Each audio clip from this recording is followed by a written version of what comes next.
শুরু করুন। আমি পেছন থেকেই বলছি। আমার মা খুব সুন্দরী ছিলেন, বয়স খুব কম ছিল, 10-11 বছর হবে। তো মা সংসার ব্যাপারে কিছু বুঝতো না। তো বাবার একটু আমার মার সাথে রাগারাগি ছিল না, দাদাকে খুব ইয়ে করতো যে তুমি কেন আমাকে এত ছোট একটা মেয়ে বিয়ে দিয়েছো যে সংসার ব্যাপারে কিছু বুঝে না।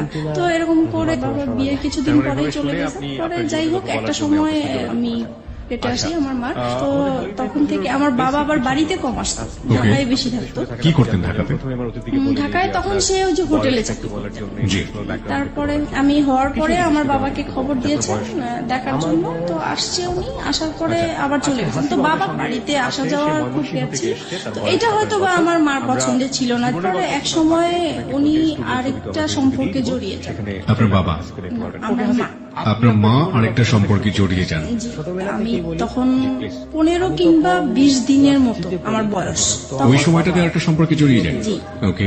পরে হচ্ছে মা আমাকে রেখেই চলে গেছে, ওনার সাথে চলে গেছে। উনি বিয়ে করবে না, উনি মজা করার জন্যই সম্পর্কটা করেছিলেন। তো যখন উনি বিয়ে করছে না, তখন ওই মুহূর্তে সে পরে আমার বাবার কাছে আসছিল। তো আমার বাবা বলতেছে যে আমার অতটুকু ছোট বাচ্চা ফেলে তুমি চলে গেছে, এখন আর আমি তোমাকে নিব না। তারপরে উনি ওনার বাবার বাড়ি গিয়েছেন, ওখানে উনি জায়গা পায়নি। তখন উনি কি করবে, তো এই সময় উনি নাকি মানে মেন্টালি অসুস্থ হয়ে পড়ে।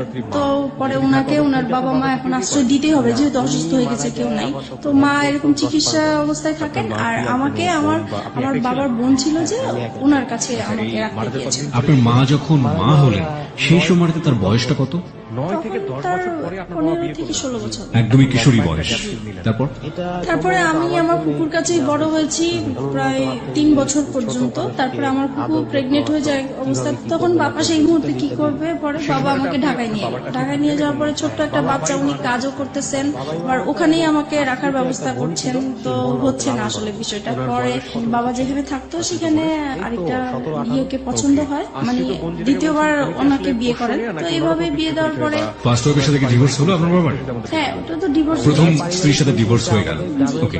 তারপরে তো এখন এই মার সাথেই সম্পর্ক। তারপর মা আমাকে পালতেছে ভালোই, নিজের মেয়ের মতোই আদর যত্ন করছে। তো এক সময় আমার এই মাও প্রেগনেন্ট হয়ে যায়। তারপরে তো ওনারও একটা মেয়ে হয়। এই মেয়ে হওয়ার পর থেকে আমি এখন বুঝতে পারছি যে একটু ভালোবাসাটা যেন ডিফারেন্ট হয়ে গেছে, আগের মতো না। কিন্তু তারপরও মনে হয় নাই, মানে আমি তখন জানতামও না যে সে আমার সেকেন্ড মা বা কিছু, লোকের কাছে শুনতাম। তারপরে যাই হোক, এরকম করে অনেক বছর হয়ে গেছে। তারপরে এক সময় আমার বাবা মানে বলছে যে আমি তো আর এখানে হচ্ছে না, আমি একটু দেশের বাইরে যাব। তো উনি দেশের বাইরে চলে গেলেন। উনি এভাবে টাকা পাঠাচ্ছেন। আমার মা আবার অত শিক্ষিত ছিল না, টাকা পয়সার হিসাব টিসাব রাখতে পারেনি। তো বাবার মাঝখানে খুব অসুস্থ হয়ে যায়। অসুস্থ হওয়ার পরে থেকে উনি চলে আসার পরে বাবার ধারণা ছিল যে তার ব্যাংকে হয়তো বা কিছু টাকা আছে যেটা দিয়ে উনি কিছু করতে পারবেন। তো বাবা এসে দেখে যে আসলে কোনো টাকা পয়সা নাই। তারপর থেকে তো মার সাথে মানে রাগারাগি, তারপরে মারধর করে একটা সময় মাকে। এগুলো আপনি নিজের চোখে দেখেছেন? নিজের চোখে দেখেছি। মানে বাবার ধারণা ছিল যে আমার মা হয়তো বা তার বাবার বাড়ি টাকাগুলো দিয়ে দিয়েছেন এর জন্য। তো এর জন্য খুব মারধর হতো। এই বিষয়গুলো আমার খুব মানে ব্রেনে কাজ করতো যে কেন এরকম হলো। তো এগুলো দেখতে দেখতে একসময় খুবই অসুস্থ হয়ে যায় আমি। তো আমার বাবার দূরসম্পর্কে একটা ভাই আছেন, উনি হচ্ছে ডাক্তার কম্পাউন্ডারে চাকরি করতেন। তো আমাকে বলেছে তুমি যেহেতু অসুস্থ হয়ে গেছো, তাহলে চলো তুমি আমার ডাক্তার তোমাকে দেখাবো। তো গিয়েছি, ওখানে আমার প্রেশার মাপে প্রচুর হাই প্রেশার হয়ে গেছে। তো উনি বলতেছে ওষুধ দিয়েছেন কিছু, আর এমনিতে সাজেস্ট করেছেন যে যদি বাইরে কোথাও বেরিয়ে আসে তাহলে ভালো হবে। তো তখন আমার ওই চাচাটা বলতেন যে ঠিক আছে তাহলে চলো আমার বোনের বাড়ি তুমি বেড়ায় আসবে। তো বাবাকে বললো, পরে আমি ওখানে গিয়েছি। ওখানে যাওয়ার পরে হচ্ছে ওই চাচার বোনের হচ্ছে ননদের ছেলের সাথে আমার পরিচয় হয় ওখানে। উনি দেখে আমাকে পছন্দ করে এক সময় আমাকে ফোর্স করে ওনাকে ভালোবাসার জন্য। তখন কোন ক্লাসে পড়েন? তখন ক্লাস 6 এ পড়েন। তার মানে আপনার বয়স 11 থেকে 12 বছর। যে ছেলেটা আপনাকে প্রপোজ করলো সে আলটিমেটলি আপনার ওই ডাক্তার কম্পাউন্ডারের ওনাকে আত্মীয়, রাইট? ওকে। সেই ছেলেটার বয়স কত ছিল? উনি তখন ইন্টারমিডিয়েট দিয়েছেন। তারপর আমাকে বলতেছে যে তোমাকে আমার খুব পছন্দ হয়েছে, তোমার সাথে আমি ভালোবাসার সম্পর্ক করতে চাই। তখন আমি বলেছি যে আমি তো করবো না। তো বলতেছে কেন, তুমি কেন রাজি না? তো আমার ফ্যামিলির যে ব্যাপারগুলো এগুলো নিয়ে তার সাথে ডিসকাস করলাম। তখন সে বলতেছে যে দেখো, আমি তোমাকে পছন্দ হয়েছে, তোমার কি আছে না আছে এগুলো আমার দরকার নেই, তোমার সাথে আমার বিয়ে হবে, এটাই হচ্ছে বড় কথা, আর কারো দরকার। তো তখন আমি বললাম যে ঠিক আছে, এটা নিয়ে আমি চিন্তা করবো, তারপর আপনাকে জানাবো। তো বলতেছে তুমি তো চলেই যাবা, তাহলে তোমার সাথে আমার যোগাযোগ হবে কিভাবে? তখন পরে ওনার অ্যাড্রেসটা নিয়ে আসলাম আর আমার অ্যাড্রেসটা দিয়ে আসলাম। তারপরে হচ্ছে উনি অনেকদিন পরে আমাকে একটা চিঠি পাঠায়। তো চিঠি পাঠানোর পরে চিঠিটা পড়ে ভালোই লাগলো। পরে আমি এই চিঠিটা নিয়ে অনেক ভাবতে থাকলাম যে এই লোকটা তো আমাকে মনে হয় সত্যি সত্যি ভালোবাসে।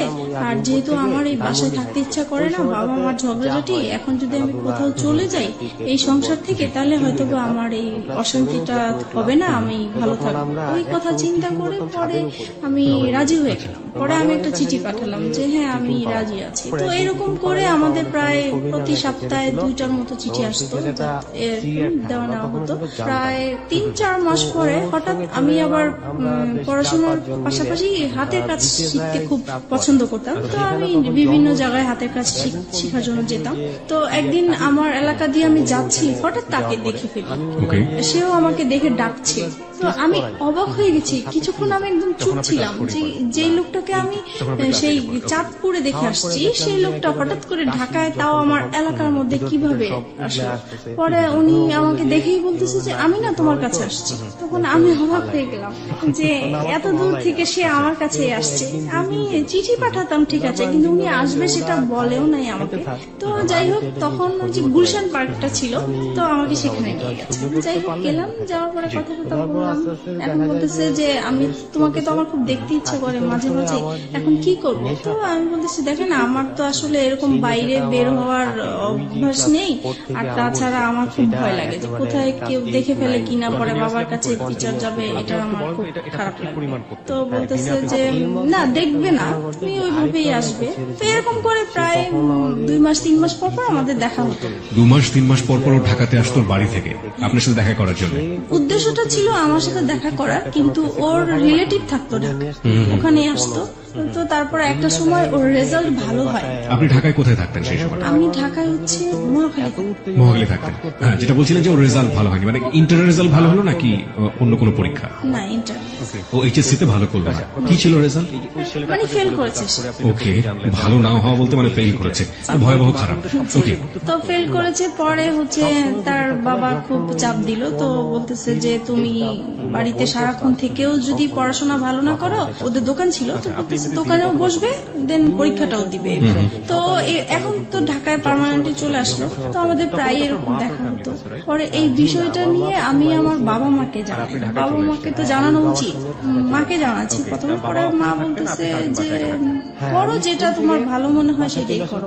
আমি চাইবো না যে তুমি এমন কিছু করো যে আমাদের এলাকার মধ্যে একটা নাম আছে, আমি চাই না সেটা আমাদের খারাপ কিছু আসুক। আপনার মা এটা আমাকে বললো? জি। ওকে, আপনি মাকে কি বলেছিলেন? বলেছিলাম যে ও আমাকে পছন্দ করে, আমিও ওকে পছন্দ করি। দুজনেই আপনারা দুজনকে পছন্দ করেন। তারপর আমাদের সম্পর্কটা কন্টিনিউ হতে থাকে। তারপরে একটা সময় আমার বাবা খুব ঝগড়াঝাটি করে, আর ওই একই বিষয়কে কেন্দ্র একই করে বিষয় নিয়ে।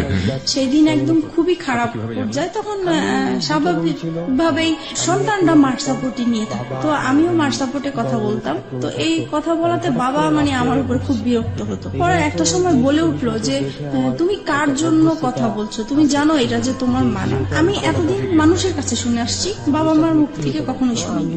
তার মানে আপনি আগে জানতেন না যে আপনার আসল মাইনি না? না, আমি জানতাম, আমি অন্যের মুখ থেকে শুনেছি, কিন্তু তাদের মুখ থেকে কখনো শুনিনি। বাবার মুখ থেকে শুনতে অসম্ভব রকমের খারাপ লাগলো, তাই তো? জি।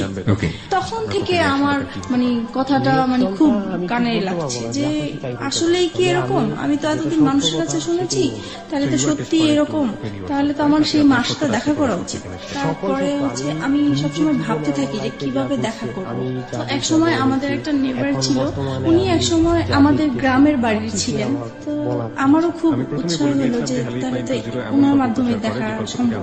তো বলছি যদি আপনি দেখা করাই দিতে পারেন আমার খুব ভালো হতো। তো বলছে তোমার মা তো সবসময় তোমার জন্য কান্নাকাটি করে, তাহলে আমি এবার বাড়ি যেয়ে বলবো তাকে। তারপরে উনি আপনার মার সম্পর্কে কি জানি, ততদিনে কি বিয়ে হয়েছে আপনার মা? হ্যাঁ, যখন অসুস্থ হয়ে যায় তখন তার ভাইরা ওই লোকটাকে ধরে তারপরে মানে তার সাথে জোর করে বিয়ে দিয়ে দেয়। ওকে, বিয়ে করে দেয়। তারপরে ওই সম্পর্কে আছেন উনি। এখন এক্সিস্টিং ওই সম্পর্কে আছেন। জি। Okay fine. তারপর আপনি মার সঙ্গে দেখা করলেন, তারপর কি হলো? তারপরে আমার মা আসলেন, আসার পরে দেখা করলাম। প্রথমে দেখে কান্নাকাটি করলো, যেটা স্বাভাবিক। তো আমার না মার জন্য কোনো ফিলিংস আসে না। আমার বিশ্বাসই হচ্ছে না যে এ আমার মা, এই ভদ্র মহিলাটা মা। আম্মা। তারপরে হচ্ছে মানে কেমন জানি লাগতেছে, আমার খুবই অপরিচিত। আমার মা ডাকতেও ইচ্ছা করছে না, কিছুই না। তারপরে উনি আমাকে লাস্টে বললো, শুধু এটাই বললো যে তোমাকে আমি আমার ইচ্ছে করে ফেলে আসিনি, আমার কিছু সমস্যা ছিল এই কারণে ফেলে আসছি। আমি তাকে কোশ্চেন করছিলাম, আপনার মাকে আপনি কোশ্চেন করলেন প্রথম দেখাতে, তুমি আমাকে কেন ফেলে এসেছিলে? কেন ফেলে আসছি? তখন আপনার মা এই উত্তরটা দিয়েছে। হ্যাঁ, তখন বলেছে আমি বাধ্য হয়েছিলাম। যে যাই হোক, উনি ওনার মতো বললো, কিন্তু তারপরও আমার মার জন্য আমার কোনো ফিলিংস কাজ করলো না। তারপরে উনি লাস্ট যে কথাটা বলেছেন যে তুমি একবার শুধু আমাকে মা ডাকো। তা আমি অনেক চেষ্টা করেছি কিন্তু পারিনি, ডাকার জন্য পারিনি, কারণ আমি তো তাকে কখনো দেখিই নেই, কিভাবে তাকে মা ডাকবো? হুট করে তো আর মা ডাকা যায় না। তারপরে হোক ডাকিনি, তো আমি বলছি যে আপনার সাথে যদি আমার যোগাযোগ থাকে তাহলে আমি একসময় হয়তো বা আমার মুখ থেকে শুনতে পাবো, কিন্তু এখন আমি বলতে পারবো না। তারপরে আমি বাসায় চলে আসি। বাসায় আসার পরে আমি ওই যার মাধ্যমে আমার মাকে পরিচয় হয়েছে, তো ওনাকে বলে দিছি যে আমি যে আমার এই মার সাথে দেখা করেছি এটা আমার এই মার কাছে বলবো, ইভেন কি আমার বাবার সাথেও বলবো। তো উনি বলছে ঠিক আছে, তুমি জানাতে না চাইলে বলবো না। তো আমিও জানাই না এই বিষয়টা এইভাবেই আছে। তো আর কখনোই মনে হয় নাই যে আমার মার সাথে আমি দ্বিতীয়বার দেখা করি বা কথা বলি, এরকম কখনোই আমার ফিলিংস আসেনি। তারপরে একটা সময় বাবার এরকম আরো বেশি জ্বালাচ্ছে, অশান্তি করছে। তারপরে চিন্তা করলাম যে বিয়ে করে ফেলি, তাহলে চলে গেলে আর বাবা মার এই ঝগড়াঝাটি দেখতে হবে। তখন আপনার বয়স কত? তখন 14-15 হবে। ওই ছেলেটার সাথে এই চিন্তা ভাবনা করছে, জি। এবং পরিবার থেকে এই ধরনের অশান্তি থেকে বের হয়ে যাওয়ার জন্য হওয়ার জন্য। এই ধরনের প্ল্যান। জি। ওই ছেলেটাকে কি মনে প্রাণে তখন ওই ছেলেটার প্রতি এক ধরনের এফেক্টেড হয়ে যাওয়া, একদম অদ্ভুত রকমের ভালো লাগা, ওকে দেখে না দেখলে ভালো লাগে না, একেবারে মজে আছেন ওর প্রেমে, এরকম একটা ব্যাপার কি ছিল? এইরকম কিছু ছিল, কিন্তু আমার বেশি কাজ করতে হলো যে এখান থেকে আমাকে বের হতে হবে, ওকে, সেটা যে কোনো ভাবে হোক না কেন। যে কোনো ভাবেই হোক। কেন বেরোতে হবে? কারণ এখানে যে মা বাবা ঝগড়াঝাটি করছে, এগুলো আমি যত দেখছি ততই আমি অসুস্থ হয়ে পড়ছি। যে আপনি চেষ্টা করছিলেন যে কোনো ভাবেই হোক না কেন আপনার এই পরিবার, যে পরিবারে আপনি বড় হয়েছেন, সেই পরিবার থেকে যে কোনো ভাবে বের হয়ে যাওয়া। তারপরে আমি ওকে বললাম বিয়ের কথা। তো সে বললো যে এখন বিয়ে করবো, এখন তো আমি নিজের পায়ে এখনো দাঁড়াতেই পারিনি। তো আমি বলছি যে দেখো এখন আমাকে এখান থেকে বের হতেই হবে। তো সে বললো যে ঠিক আছে, আমি আমার বাবা মাকে বিষয়টা জানাই। তো সে তার বাবা মাকে জানিয়েছে। তো ওনারা প্রথমে রাজি হয়নি, পরে ও একটু রাগারাগি করলো ফ্যামিলিতে। তখন ওর বাবা এক সময় মেনে নিল যে ঠিক আছে, তুমি যেটা বলছো সেটা, তবে আমরা যাবো, কথা বলবো ওদের সাথে। তারপরে ততদিনে ও তো ওর বাবার দোকানে বসে কাজ করছে এবং পাশাপাশি পড়াশোনা করছে, ইন্টারমিডিয়েট ফেল করেছে সব ওরা, তাই তো? ওকে। তখন তারপরে আমি বললাম যে না, আমি এটা ফ্যামিলিগতভাবে করতে চাচ্ছি না। তখন বলছে কেন?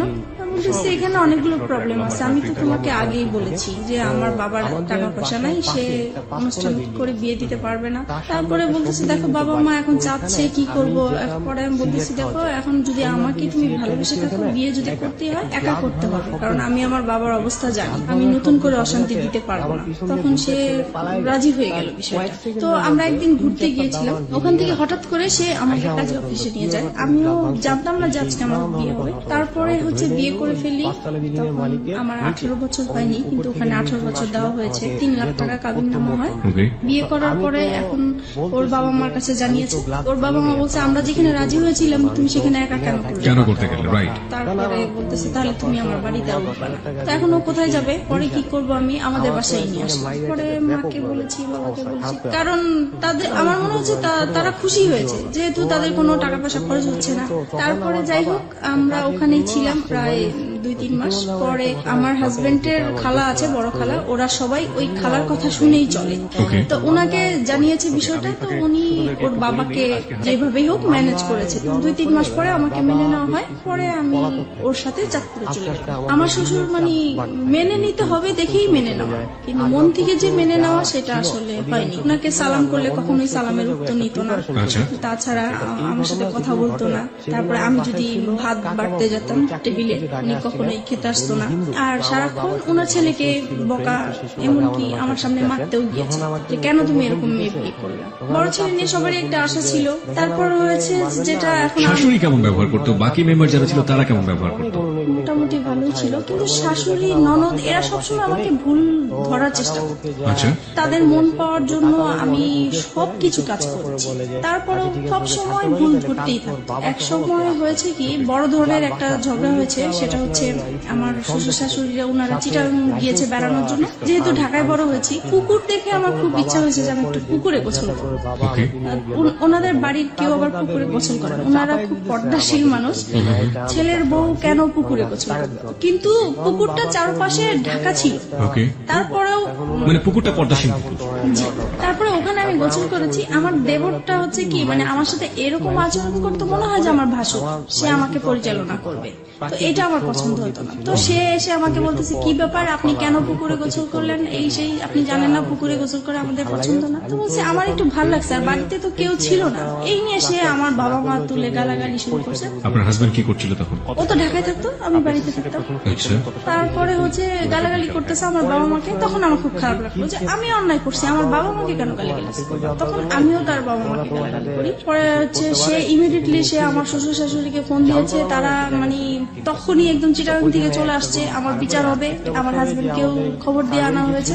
তারপরে সেই আসরে কি হলো, সেখানে বলছে যে আমাকে আমার শ্বশুর শাশুড়ির কাছে মাপ চাইতে হবে, বাদর। তা আমি বলছি ঠিক আছে, আমি যদি অন্যায় করে থাকি আমি মাপ চাবো, কিন্তু সে যে আমার বাবা মাকে বকা দিচ্ছে, তাহলে আগে সে আমার বাবা মার কাছ থেকে পাদরে মাপ চাই আসুক, তারপরে আমি যাবো। বলো হ্যাঁ, বউ হয়ে এত বড় কথা, এতগুলো মুরব্বী মানুষ আমরা বসে আছি। তারপরে আমার হাজবেন্ড এসে বলতেছে মাপ চাও, মাপ চাও। আমি বলছি না, আমি তো চাইবো না, আগে আমার বাবা মার কাছে মাপ চাই আসুক, তারপরে আমি যাবো। পরে এই কথা বললাম কেন, সে সবার সামনে আমাকে অনেক মারধর করলো।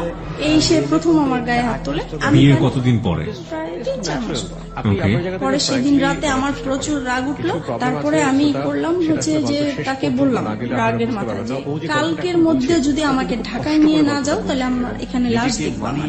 তো সে খুব ভয় পেয়ে গেছে। তখন তার বাবা মাকে বলে ঢাকায় নিয়ে আসলো আমার বাবা। আমি বলছি আর যাবো না। পরে যাই হোক, আমার কথাটাই রইলো। আমি বাবা মার কাছে ছিলাম।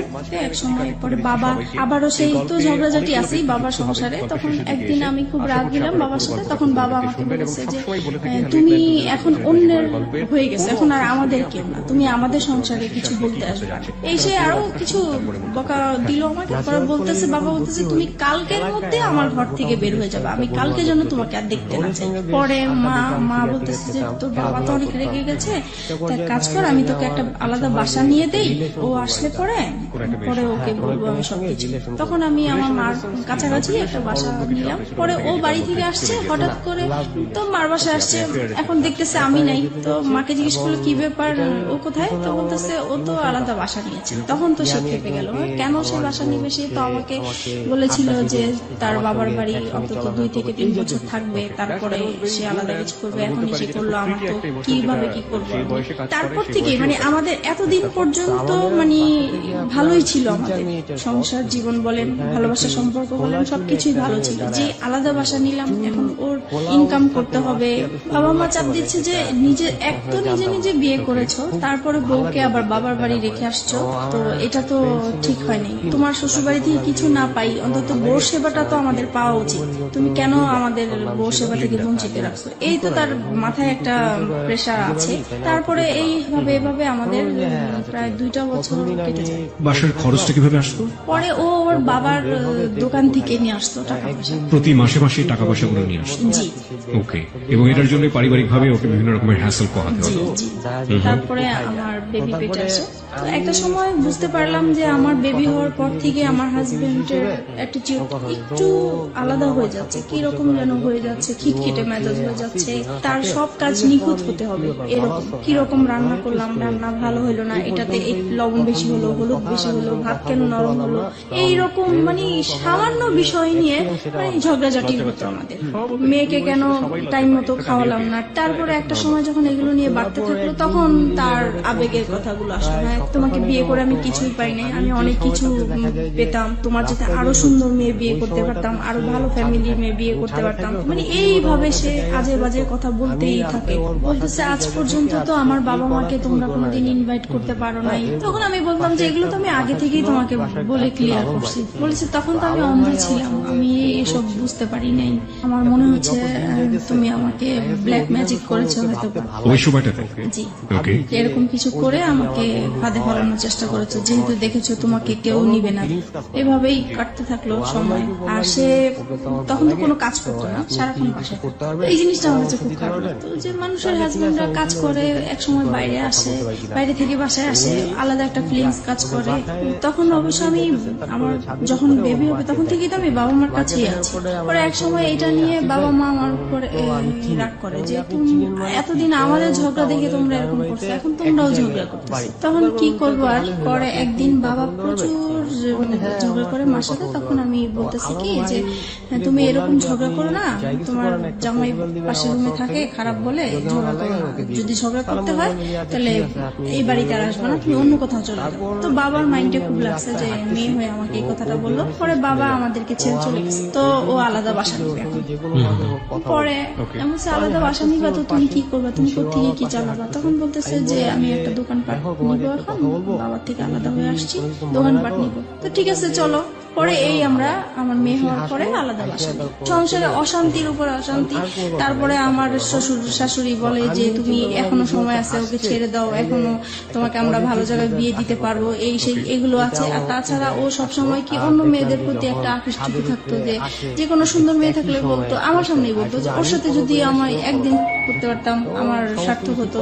পরে ঝগড়া হলেই মাঝে মাঝে বলতো যে আমাকে অনেকেই বিয়ের প্রস্তাব দিয়েছে, প্রেমের প্রস্তাব দিয়েছে, আমি তাদেরকে বিয়ে করি নাই, আমি অনেক বড় ভুল করেছি, এই সে এগুলো বলতো। এগুলো আমার খুব খারাপ লাগতো, এগুলো নিয়ে আমাদের সংসারে খুব অশান্তি হতো। বিশেষ করে ও বাসায় থাকতো, এই জিনিসটা আমি একদমই পছন্দ করতাম না, ও কোনো কিছু করতাম না। পরে এক সময় কি হয়, নতুন একটা মার্কেটে দোকান নিয়েছে, ওইটা মার্কেটটা ভালো করে স্টার্ট হয় নাই, তাই দোকানও ভালো চলে না, তো দোকানটা ছেড়ে দিল শেষ পর্যন্ত। তারপরে যেটা হয়েছে, এক এক করে ও যেটাই হাত দেয় সেটাই লস হয়। এইভাবে ওর বাইরের যেই অশান্তি হলে সেটা ঘরের মধ্যে নিয়ে আসবে। তারপরে সে শেয়ার বাজারে ঢুকলো, তারপরে শেয়ার বাজারও তো খুব অবস্থা খারাপ ছিল, সেটা নিয়ে বাসায় খুব ঝগড়াঝাটি হতো, তার মন খারাপ হতো। যদি বাসায় কিছু লাগতো বলতাম, তখনই সে খেপে যেত। তারপরে বলতো যে তোকে বিয়ে করে আমার ভাগ্যটা খারাপ হয়ে গেছে, আগে তো এরকম খারাপ ছিল না।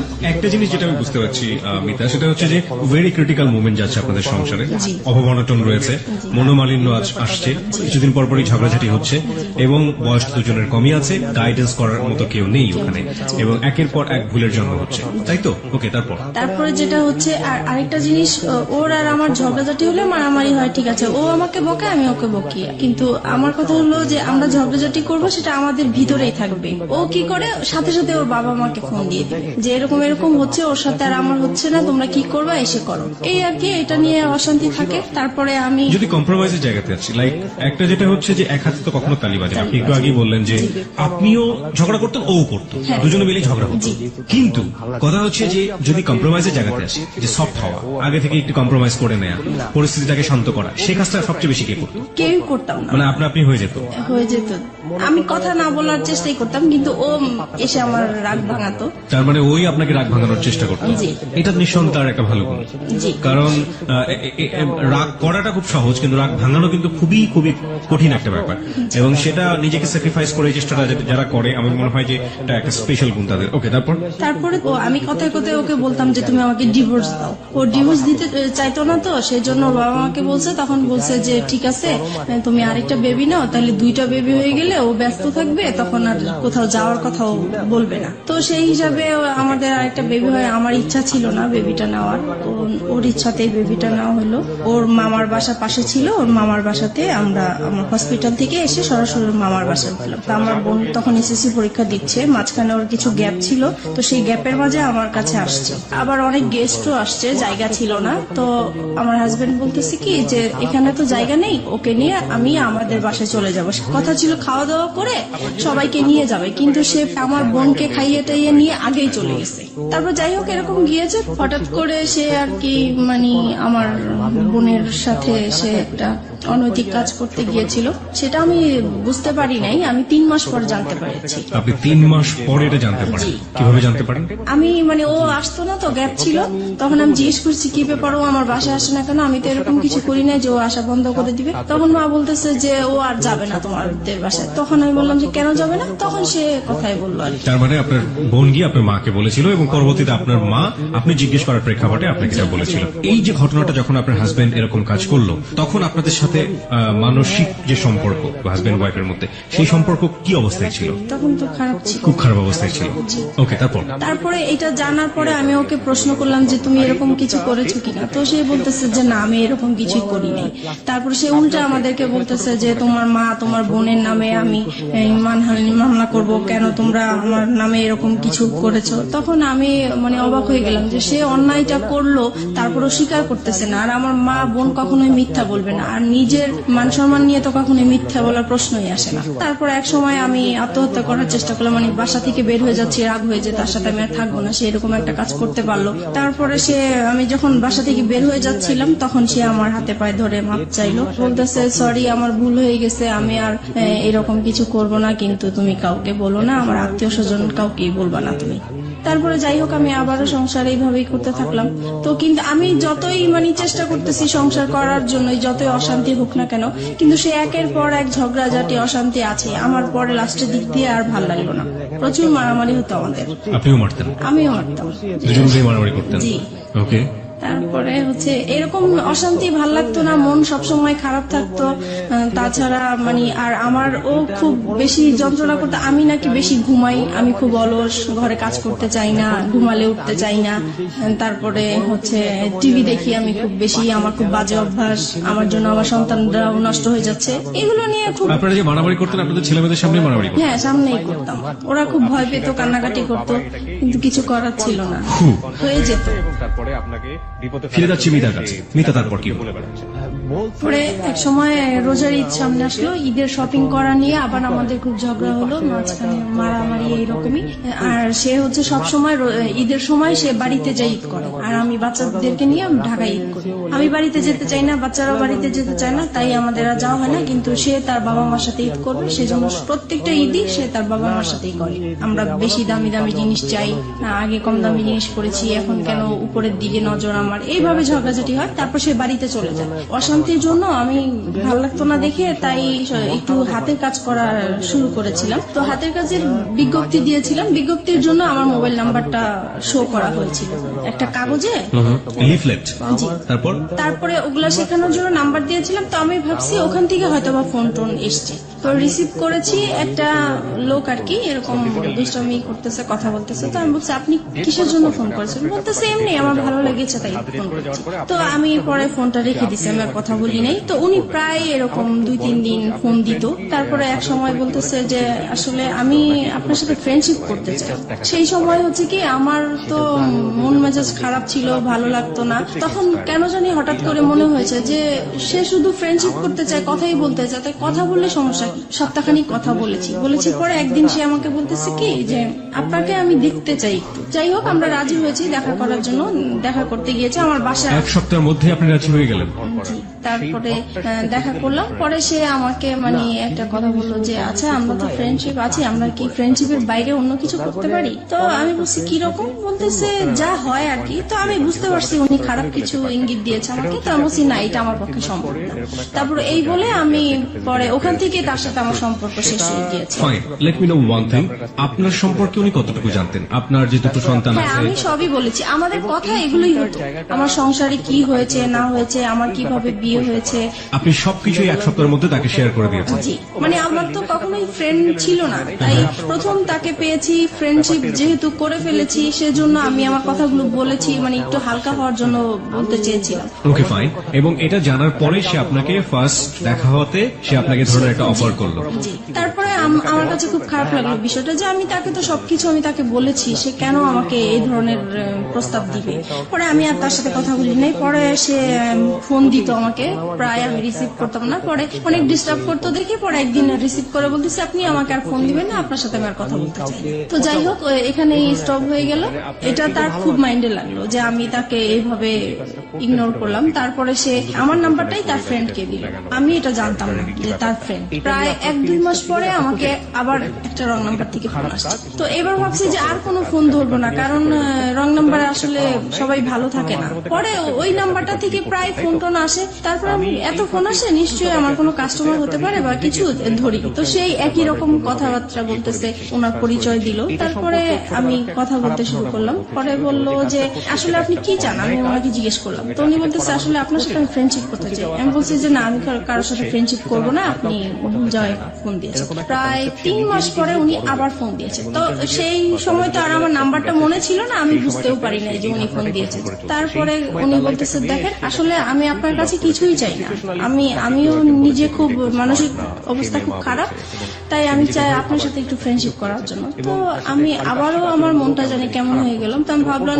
ঠিক আছে, দেখি সবাই তো আর খারাপ হতে পারে না, কথা বলে দেখি। তো এইভাবে ওনার সাথে কথা বলতে বলতে প্রায় 1 সপ্তাহ হয়ে গেছে কথা বলছি। 1 সপ্তাহ পরে ও আবার বাড়ি থেকে চলে আসছে পরে আমি মোবাইলটা অফ করে রাখছি, যে জানি এখন যদি ফোন আসে আমি রিসিভ করলে সমস্যা হবে। তো আমি 2 দিন আমার ফোনটা অফ ছিল। পরে এক সময় ও কাজের জন্য বাইরে যায়, পরে আমি ফোনটা খুলি, খোলার পরে সেই ফোনটা আবার আসে। পরে আমাকে বলতেছে দেখেন আপনি 2 দিন ফোনটা অফ করে রেখেছেন, আমার আসলে খুবই খারাপ লাগতেছে, আমি আপনার প্রেমে পড়ে গেছি, মানে এরকম করে বলতেছে। তো আমার কাছে কেমন জানি বিষয়টা লাগলো। তো আমি আর কিছু বলি নাই, আমি ভাবছি কি হয়তো বা দুষ্টামি করে বলে, অনেকে তো দুষ্টামি করে বলে, সেই রকম হয়তো বা বলে। তারপরে যাই হোক রাতে আবার ফোন দিয়েছে উনি, এখন তো আপনাকে আমার খুবই দেখতে ইচ্ছা করতেছে, আমার খুবই খারাপ লাগতেছে। তখন আমি বললাম যে দেখেন আমি তো দেখতে সুন্দর না, আর আমাকে দেখলেও আপনার পছন্দ হবে না, আপনি যেহেতু ভার্সিটিতে পড়েন, আপনি খুবই স্মার্ট, আমি আপনার পাশে একদম মানানসই হবো না, রাস্তায় দেখলে মানুষ হাসবে, মানে আমি এরকম করে বলতেছি যেন সে মানে আমার দেখার ইচ্ছাটা না জাগে। ওনার নামটা কি ছিল? ওনার নাম রাসেল ছিল। Russell, okay fine. তারপরে হচ্ছে এখন বলতেছে দেখা করব। তো আমি ভাবলাম যে দেখা করব তো, আর আমার এই বিজনেসের কারণে আমার কাঁচামাল আনার জন্য মার্কেটে যেতে হয়।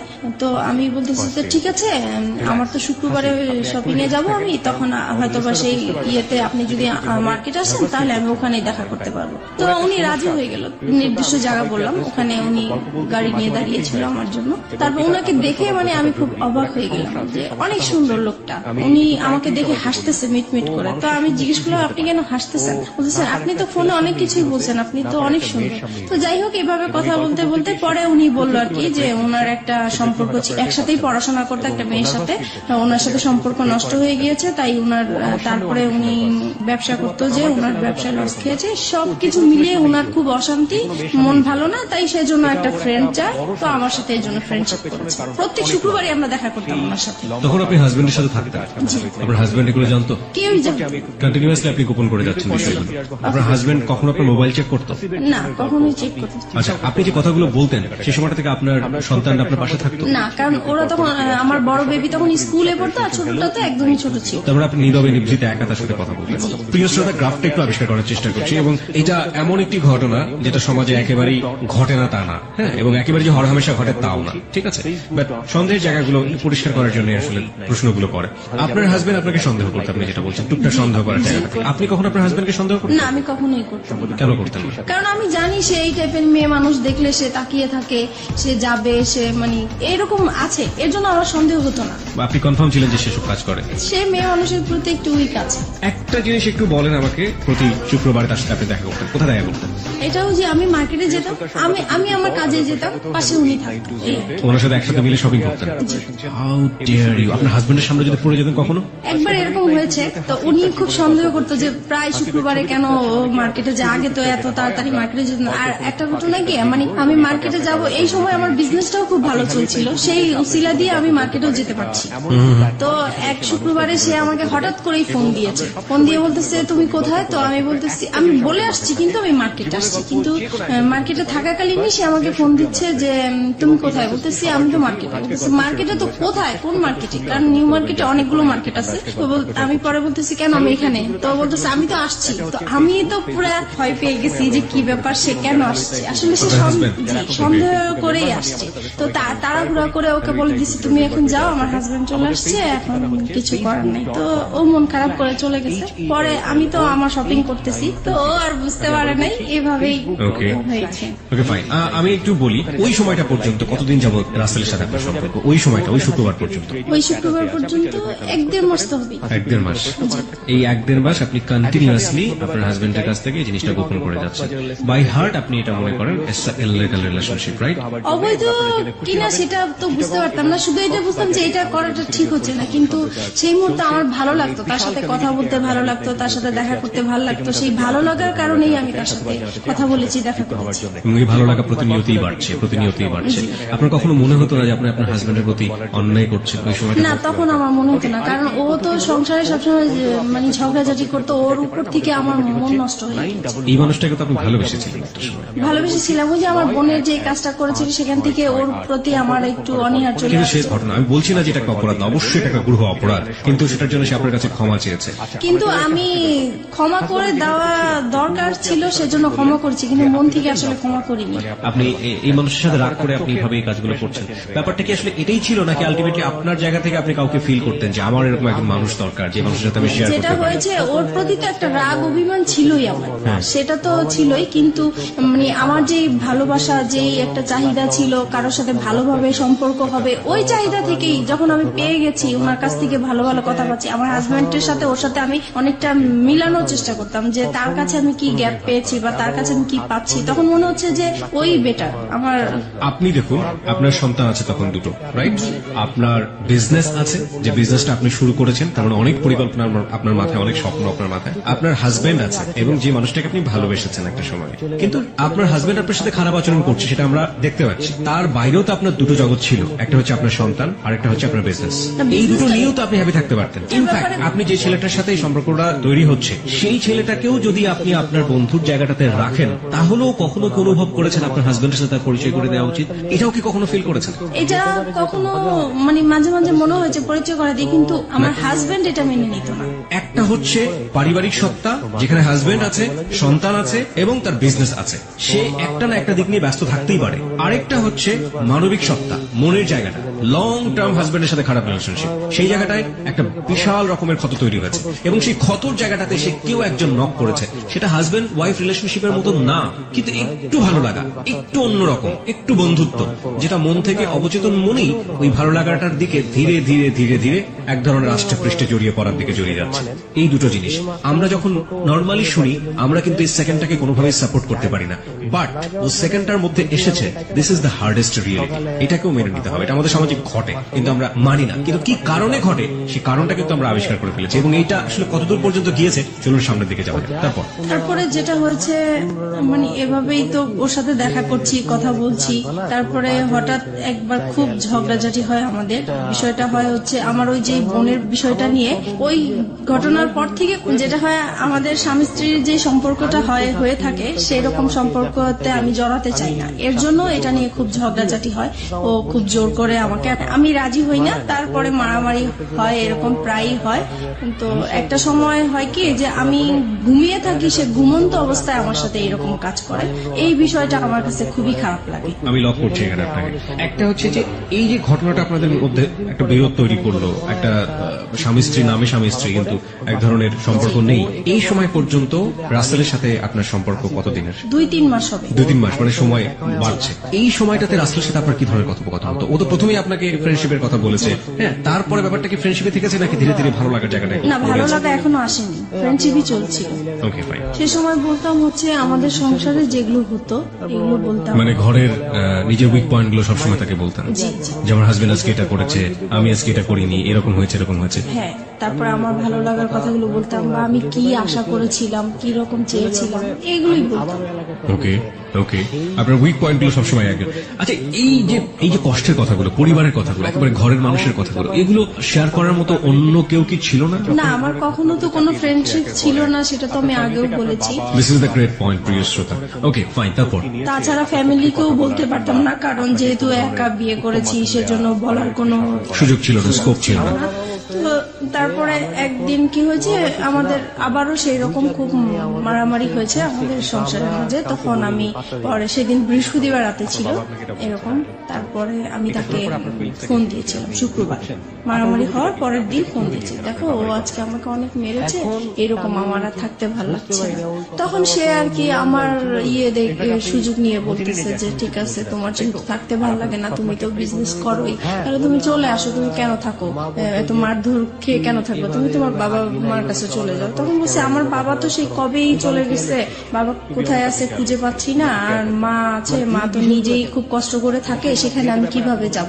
পরে বলতেছে দেখো তুমি 1 মাস মার কাছে কোন রকম থাকো, তারপরে তুমি যে ব্যবসা করো, নিজে কিছু টাকা জুগিয়ে তুমি নিজেই চলতে পারো। মানে আপনাকে সেপারেট করে দিতে যাচ্ছে আপনার হাজবেন্ডের কাছ থেকে? মানে আমার জন্যই বলছে সে, আমি যেহেতু কান্নাকাটি করি তার কাছে, আমার কথা চিন্তা করে সেই কথা বলবে। ওকে। তারপরে আর আমি তো সবসময় এমনিতেও বলি যে ডিভোর্স তাকে দিব বা সে আমাকে দিবে, কিন্তু সে তো রাজি হচ্ছে না ডিভোর্স দেওয়ার জন্য। আমার হাজবেন্ড তো ডিভোর্স দিতে চায় না, আমাকে মারধর করবে, বকাবাদ্য করবে, আবার আমাকে বলবে যে আমার সাথে তার জীবনটা জড়িয়ে নষ্টই হয়ে গেল, কিন্তু সে ডিভোর্স দিবে। তো পরে এক সময় ডিসাইড করলাম যে আমি তাকে ডিভোর্স দিব, সে যেহেতু দেয় না আমি দিব। পরে একদিন রবিবারে সে দেখা করবে, সেদিন শুক্রবারে আর দেখা করতে পারি নাই দেখে সে বলতেছে ঠিক আছে রবিবারে, তাহলে এবার শুক্রবারে যখন দেখা হলো না, তাহলে রবিবারে আসো। তো আমার অফিস টাইম শেষ হলে সন্ধ্যার দিকে আসো। তো আমরা সন্ধ্যার দিকে একটা গুলশানে ফাস্টফুডে বসি, তো ওখানে বসছি। পরে সে আমার হাতটা ধরলো, এই ফার্স্ট সে আমার হাত ধরে। কয় মাস পর? ওই তো 2-2.5 মাস পরে। আচ্ছা, এই হাত ধরার আগে আপনারা সেলফোনে কি কখনো এই ভার্চুয়াল হাত ধরাধরি করেছেন? না। ওকে। তারপরে এই প্রথম সে আমার হাতটা ধরার পরে আমার কাছে অন্যরকম একটা ভালো লাগা তৈরি হলো, যে মনে হচ্ছে যে খুব ভালো লাগছে এটাই। তারপরে হঠাৎ করে সে আমাকে বলতেছে দেখো আমি আসলে তোমার প্রেমে পড়ে গেছি, আমি আর তোমাকে ছাড়া থাকতে পারছি না। তখন আমিও মানে কান্নাকাটি করতেছি, যে সেহেতু আমাকে মারধর করেছে সেটা বলতেছি আর কান্না করতেছি। পরে সে আমার আর কি মাথায় হাত বুলিয়ে দিচ্ছে, পরে বলতেছে দেখো আর ধৈর্য ধরো, 6টা মাস তুমি ধৈর্য ধরো, তারপরে আমি 6 মাস পরে তোমার একটা ব্যবস্থা করবো। তখন আমি জিজ্ঞেস করলাম ব্যবস্থা মানে কি বুঝতে চাচ্ছ? তো বলতেছে আমরা একসাথে থাকবো। তুমি কি আমাকে ভালোবাসো? বলছি হ্যাঁ আমি তোমাকে ভালোবাসি। তো এইভাবেই হোক আমাদের পরে। আপনি তাকে ভালোবাসতেন ওই সময়টাতে? ওই বলার পর থেকে আমি প্রশ্ন করেছি যে আমার তো আসলে বিশ্বাস হচ্ছে না, তুমি আমাকে কিভাবে ভালোবাসো, আমার বিয়ে হয়েছে, বাচ্চা আছে, তোমার মতো আনম্যারিড ছেলে তো আমাকে কখনোই ভালোবাসার কথাই না। তো বলতেছে মানুষের ভালো লাগা তো কত রকমই হতে পারে, এটার তো শেষ নাই, তোমাকে আমার ভালো লাগছে, আমি তোমাকে বিয়ে করব, তবে আমার জন্য তোমাকে 6 মাস অপেক্ষা করতে হবে। তো আমি বলতেছি এত বছর যেহেতু কষ্ট করে আসছি, আমি 6 মাস পর্যন্ত কষ্ট করতে পারবো। তো এই বলে আমরা চলে আসছি। তারপর থেকেই আমাদের ভালোবাসা আসলে শুরু হয়। তারপরে ফোনে একের পর এক কথা বলা হয়, খুব ভালো লাগে। তখন আপনার হাজবেন্ডের সাথে? জি, হাজবেন্ডের সাথে। তারপরে থেকে মানে সে কথা না বললে আমার খুব কষ্ট হয়, যেদিন ফোন করতে না পারি সেদিন খুব কষ্ট হয়, দেখা করতে না পারলে কষ্ট হয়। তারপর থেকে আমরা কি করি, প্রত্যেক দিন দেখা করি। এতদিন তো শুক্রবার ছিল, এখন প্রত্যেক দিন তার অফিস টাইমে যাওয়ার পথে আমার বাসা পড়ে, তো আমি বাসার সামনে দাঁড়িয়ে থাকি, সে চলে যায়, ওইটুকুই দেখা, মানে ওইটা দেখা করলেই মনে হয় যে অনেকটা শান্তি লাগে। ওইটুকু না দেখতে পারলেও খুব খারাপ লাগে, রাতে ঘুম হয় না। তো এভাবেই চলতে থাকে। You fall in love like this? এইভাবে আপনি এরকম ভাবে আপনার হাজবেন্ড থাকা অবস্থায়, আপনার বাচ্চা থাকা অবস্থায় আপনি this kind of love, like 16 years love, কিশোরী মেয়েরা যেভাবে প্রেমে পড়ে, একটা ছেলে সামনে দিয়ে না গেলে ঘুম হচ্ছে না রাতের বেলা। জি, আমার ওই প্রথম যখন আমার হাজবেন্ডের সাথে যেরকম ফিলিংস কাজ করছিল, ওর বেলাও আমার সেম হচ্ছিল। তখন কি আপনার মনে হয়নি যে জীবনে একটা ভুল করেছে আর একটা ভুল করতে যাচ্ছি? তখন আমি বলতাম যে দেখো ও তো আমাকে সবকিছু জেনে শুনেও বিয়ে করেছিল, তারপরেও কিন্তু ও আমাকে টর্চার করতেছে এখনো।